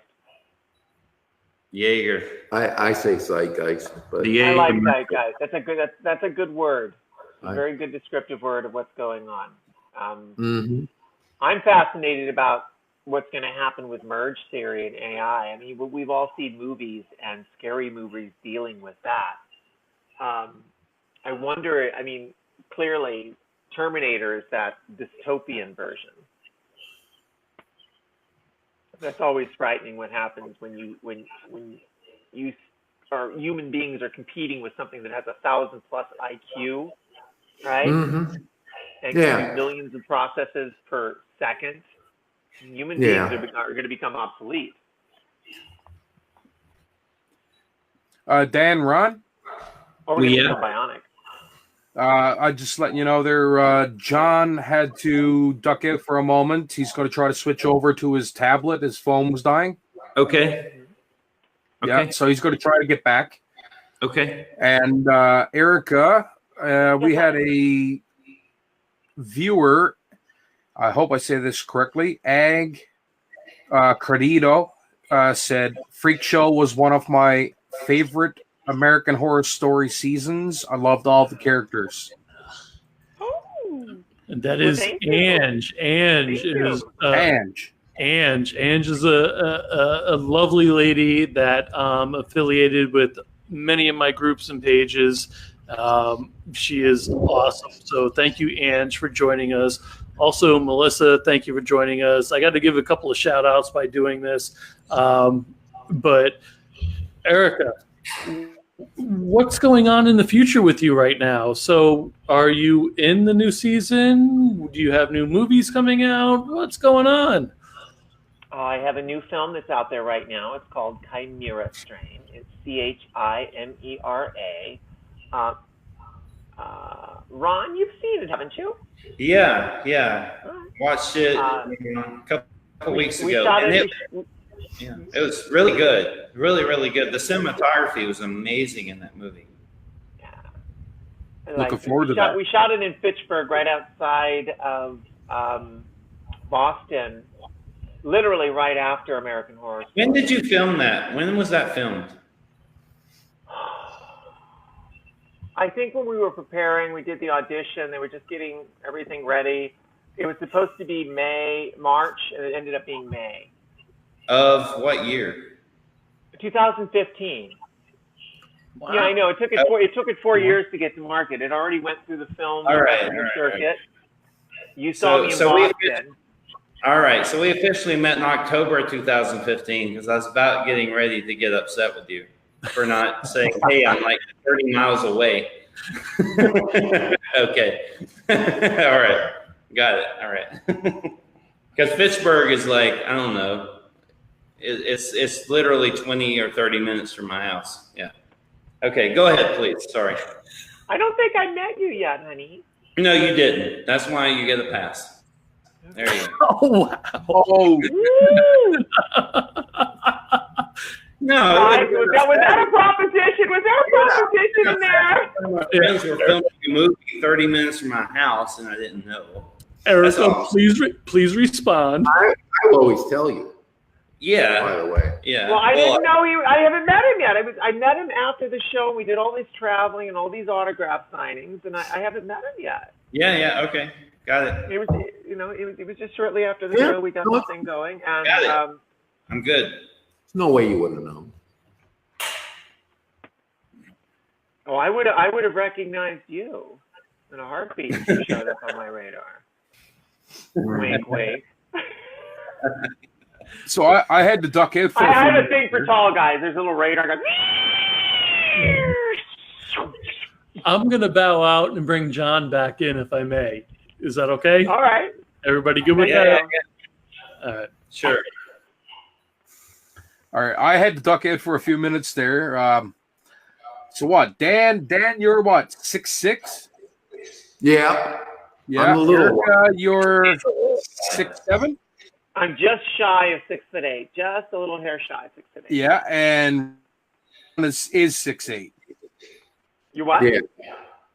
Yeah. So while I was gone, I don't know if this was discussed or not, but is there a little bit of a story that might go with the three being giant, shall we say? Oh, Ron? did you miss the show? Did you step out and miss and miss the porno? When we screw horror. Oh, let's do a okay. porno? While I was that gone, part. while I was gone, it was already discussed, eh? Yeah, someone need to pull up that picture again. That's a good shot. Joe, if you can hear it. Is there a way for me to post it in the feed in the comment section? Is that possible? After you're done, probably. After I'm done? Okay. Joe, if you're still listening, if you could post that picture back up, that would be fantastic. Let's see if I can find it here. Oh, I can't leave Oh, the page. Joe's got him. I sent him to Joe. He's got him. Yeah. Yeah, while I was gone, I didn't know if that discussion already happened or not. Oh, Joe said he can't send it with 4 people on at once, but it's fine. It's fine. Hey guys, I can solve that. I have big. to go because my phone's dying. John, how are you doing? I have to go. My phone's dying. I was trying to switch over to my tablet, but that's not happening. So, well, it's good to meet you. good night, everybody. My good friends. Good night, John. John, are you? Good night. Are you out? Yeah, I gotta go. Love you, John. All right, buddy. Thank you for Love you guys. We'll see you. We'll see you all down the road. Cheers, See you John. soon. Thank you, Cheers John. to you, CW. Hey, you're gonna be in CW. You're gonna be in Calgary at the Calgary Horror Film Festival. I would love to be there. As of right now, I don't know if it's even feasible for me. I'm trying to get ready for my own convention. Oh, okay. Where is that? Here in Hey, Newfoundland. John. Here, John, where? we'll connect. Newfoundland, Canada. We get Ron to shut up. Now, what did you say? All right.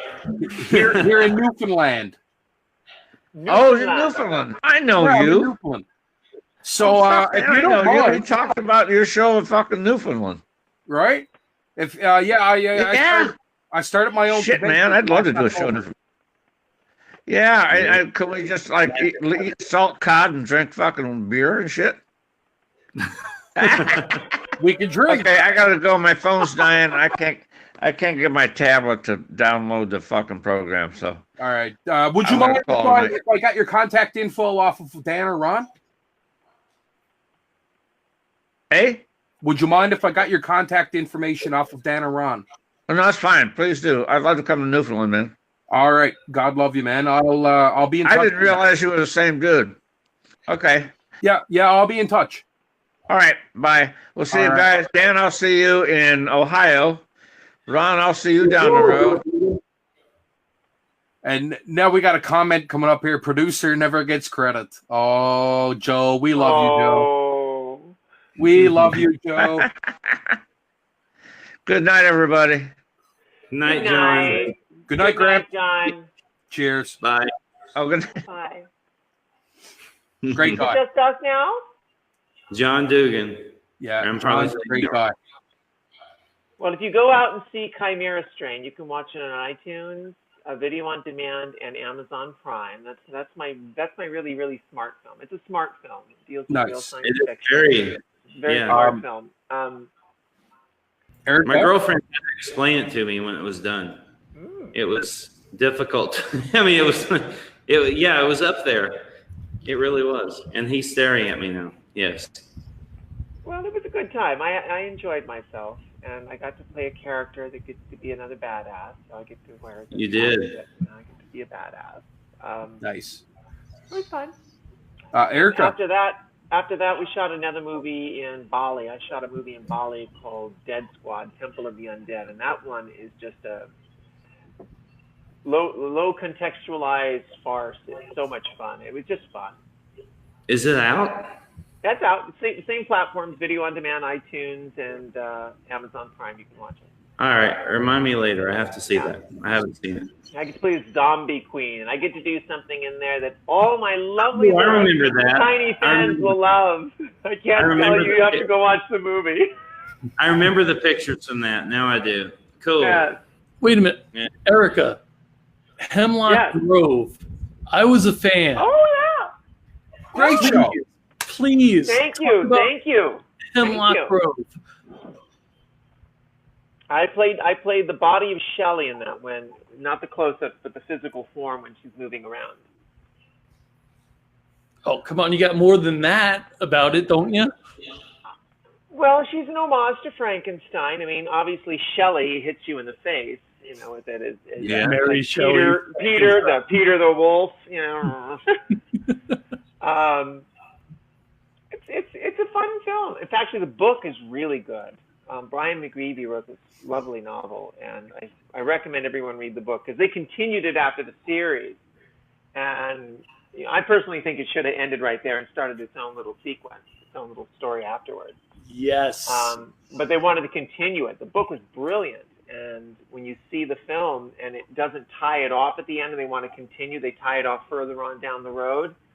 I think it broke its continuity. Great show when it starts, great execution, great cast. I got to work with Famke Johnson and Bill Skarsgård, and oh my God, Manon Lieberman and Pennywise. Good people. Yeah. Pennywise, yes, I got to work with the actors. Absolutely. Yes. I've seen you in Hemlock Grove and AHS, but you want to talk to the fans a little bit more about Chimera? Well, Chimera is a science fiction film. It's loosely based on Fermi's paradox and, you know, what happens when a scientist goes to extremes in order to save his family. Crosses a few ethical lines. That's all I'm going to say. I don't want to give you up too more. That's really fun, man. I get to work with Kathleen Quinlan, Henry and Cusack from Lost and The 100, and we all know Kathleen Quinlan from Event Horizon. Yep. And she was nominated for the Academy Award Best Supporting Actress in Apollo 13. She played the wife of Tom Hanks' character. That's a film I have to take in yet. Great film. I loved Event Horizon. I love this film. I got to work with her on it, and it was truly a blessing. And the chance to get this and to travel and to do good work like this. Our film is doing really well. I just can't wait for the next project. Dead Squad. I mean, Dead Squad was out. God, when was Dead Squad? Well, Dead Squad was released on the day of our premiere, so it was earlier in the month of February. What did we do? It was afterwards, so it was just sort of so April, March. I can't remember when it came out. It came out before Dead Squad. Dead Squad started at the beginning of this year when it was cold. Then we finally released it. It went through a whole little circuit. We won Best Picture in Boston and Best Cinematography, and then it went through a whole little film festival circuit, and then it got released, and it's doing really well. So nice. I'm really blessed and very proud of it. I'm very proud of Chimera, personally, Chimera Strain. Yeah, Very I'm going to have smart. to take that in. Yeah, so I'm very proud of the film.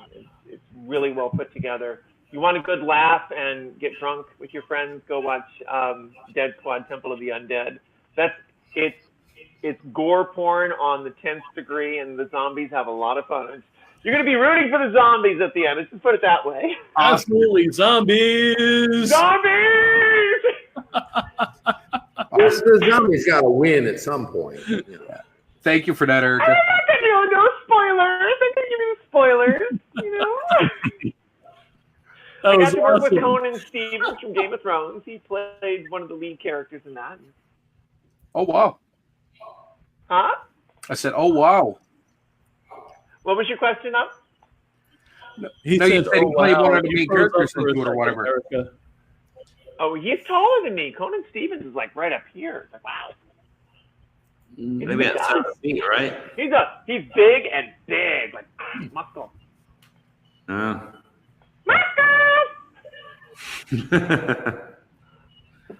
Dan and Ron, what do you have going on? What's next, Dan? I don't know. I've been working on my This is like, I'm just, Nobody else has, so I guess I'm Santa Claus next. What? You're gonna keep it through the summer? You're gonna do it? Until we shoot it, I take these things seriously. He does have a good Santa beard going here. Yeah. I don't know. 2 days ago, my beard was gray, and just for men, kind of helped me. So.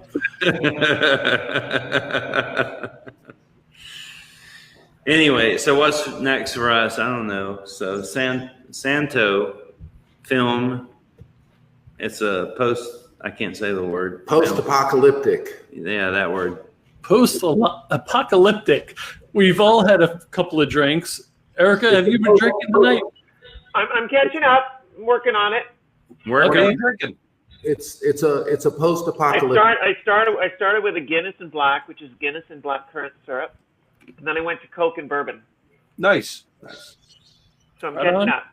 I can't drink the straight stuff like you hard drinking guys can. I can't pull that off. You guys can go for the straight stuff. I need to smooth it out a little bit.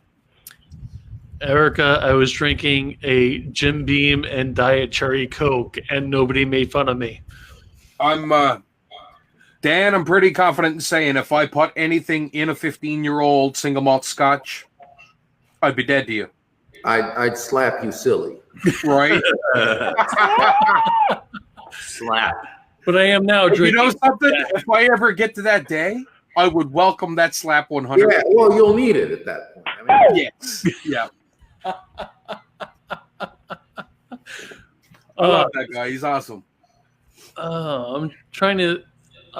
There's like a ton of questions and comments, guys, that I would have to go back 2 hours to. Is there a couple you can pluck out just recently that I know you can't? And sorry for everyone watching that we can't go back for 2 hours, but if you can go back a few minutes and pluck out a couple, and then we are going on over 3 hours on this Bad Anger Pictures live, so we should probably wrap it up kind of soon. what gets into us? Why do we? I don't know. Well, It's been fun. It happens. I got to tell you. It happens. It's Well, good. we really know why it goes on. Because Dan is so pretty. What? Dan is so pretty. Yeah.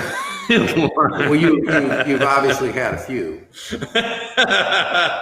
I get a little lipstick on him. I get better looking the more you drink. All right. Oh my God. I just Dan, over your left shoulder. Is that a doggy? Huh? Look over your left shoulder. Is that a doggy? Yes, Dan's dog is right. Yeah, this is Barnabas. She can't.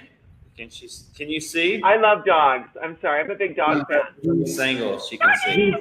He's been on a couple of times tonight, but Yeah, he's a very shy dog because of what he's been through. Dan and his wife adopted him 6 or 7 weeks ago, and tonight he has been all over we're in a church.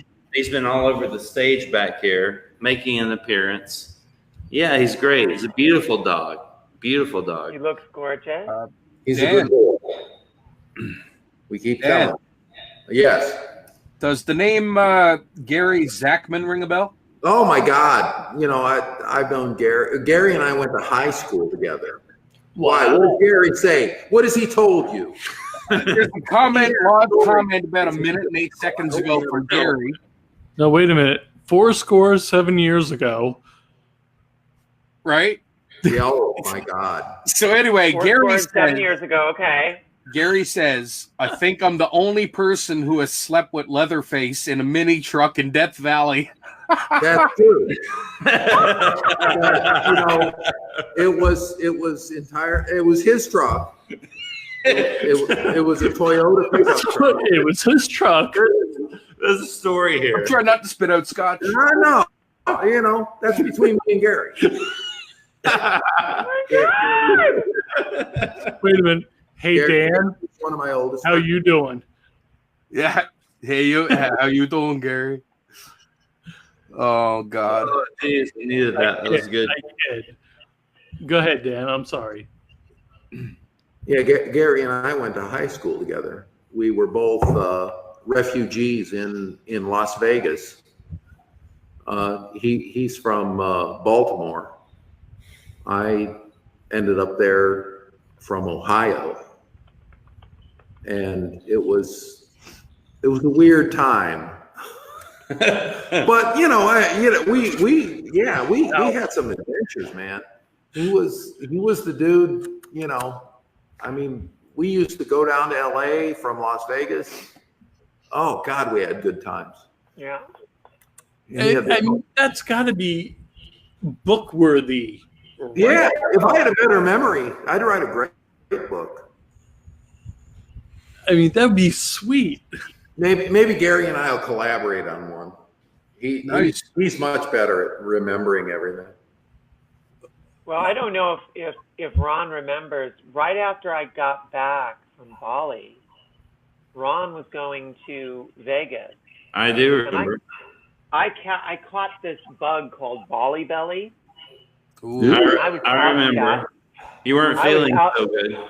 I was out for 3 days, and they gave me this regimen of antibiotics, which is like taking Drano pills. It was awful on my system.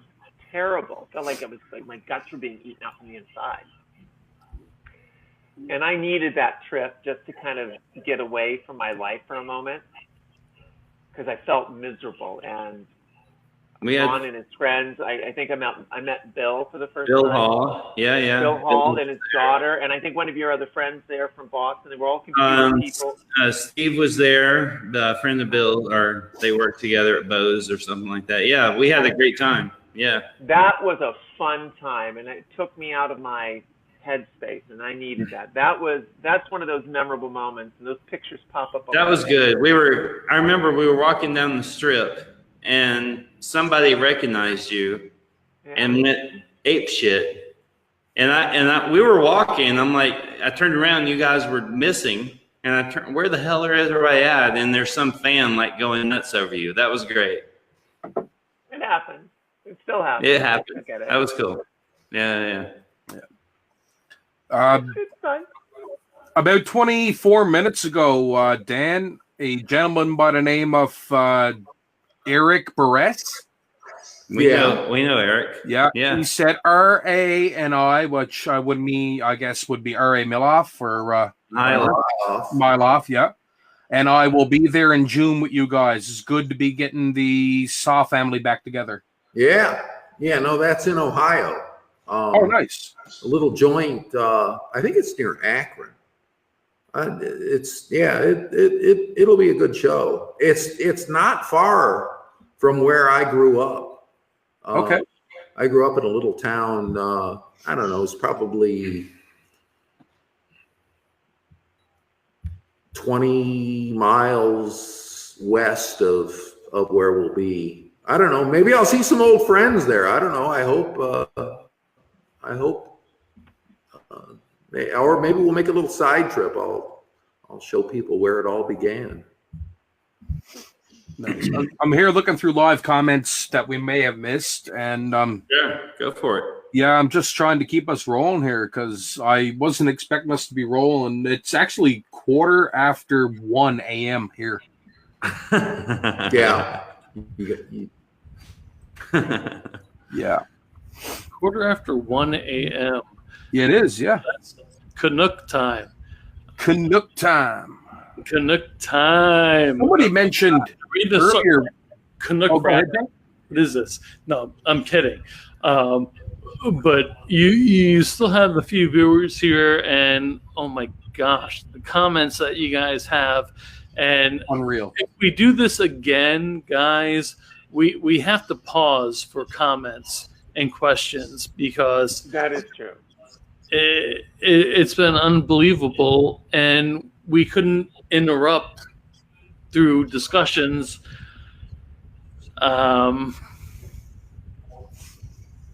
It's been almost like a reunion tonight. I mean, there were questions and comments that we couldn't do because everybody was talking, and like a guy like me couldn't interrupt. A guy like CW couldn't interrupt. Erika could have interrupted because she just.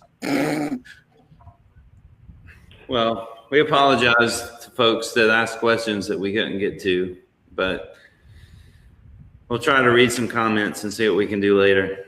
Kind of crazy. 3D. Look at that eyeball right there. Now that's some brown eyes right there. Oh, Erika, that is awesome. I mean, that is full blown. We call that camera work. Right. Yeah. What frame am I in? You're in one eyeball. We call that extreme close up. Extreme close up. That's ophthalmology territory right there. Guys, it's been a lot of fun. It has been absolutely. Eric, thank you for joining us. Sorry you had so hard. Before you do that, Ron, before you do that, I'm going to pull Erika. I'm going to pull her. Erika, where can we find you on social media and promote whatever you got? Well, you can catch me on AmazonEve.com or at AmazonEve on Twitter. Oh my God, there is my eye. You can catch Chimera Strain on select theaters. Probably easier for you to watch it on iTunes or Video on Demand or Amazon Prime. Those platforms, those are streaming platforms. Both my films, Dead Squad and Chimera Strain, are designed for that kind of platform to begin with. So I think everything is heading that direction in a lot of ways. And that's it. That's how to get a hold of me. Those are my 2 movies. I'm very excited about it. I can't give any information about American Horror Story Season 9 yet because I don't know yet. So. All right. Erika, I'd like to reach out to you if I could. Of course. Of course. Ron, Dan, would you share my information with Joe, please? Yeah, we will. Certainly will. Absolutely. Not Thank sure you, what guys. happened. Thank you.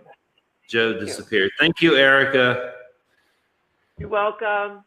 Good to things see you. coming, Erika. Thanks, guys. Are we all done? Yeah, I think Good so. night. Good night. Damn, it's just us left. All right. Well, that was fun. It was. Did you have a good time? I had a good time. All right, me Did you have a too. good time? So, guys, plug whatever you got going on. Bad anger. Are we still live? Are we still live? Yeah, we're still Yeah. live. Oh, we were kissing each other goodnight. I don't know what's going on. Was there tongue? No, Tom. No. No. I don't. Okay. No, Hardly ever. hardly No, ever. that's not something we're going to see at Bad Anger Pictures. That's not the kind of house we are. Joe, brother, for putting all this together. You took a day off and lost a day's pay today to do this for us. Thank you. It was great, man. There was a lot of freaking producing that we put on your back. Thank you. It was no worries. And CW dropped out for some reason. I don't know why. He's back. He is back. CW, thank you so much for hanging out with us all night. It's got to be like 2 o'clock in the morning for you. Thank you. 20 after 2. 20 after 1. Sorry. 20 after 1. Thank you for It was drinking fun. with us. It was fun. So, I still have my head down working on this Volition short, which, always takes More I don't than know. time than you can think it's going to take. 1,000 times more effort than you think it'll take. But anyway, we're going to get it done, and it's going to be good. And then we've got a couple of other, irons in the fire. We're always, we're walking around like beggars with our hats in our hands, looking for money to make movies. And Well, we've got 3 real viable projects that we hope you gotta keep hope alive. But guys, it was a great evening. I had a blast. If we could do it again, I would much enjoy it. Dude, Joe, you reached out after our last Facebook and live and said, how can we help you? This became more than we could have imagined. And we really appreciate both of you guys for hanging out with us all night. And fair We enough. gotta give her props. Absolutely. So, gentlemen, good night. If you ever need anything, let me know. I'll be more than happy to oblige. Good night, everybody. It was a great night. thank Thanks. you. Cheers, Thank you guys. everybody. See you soon. Awesome time.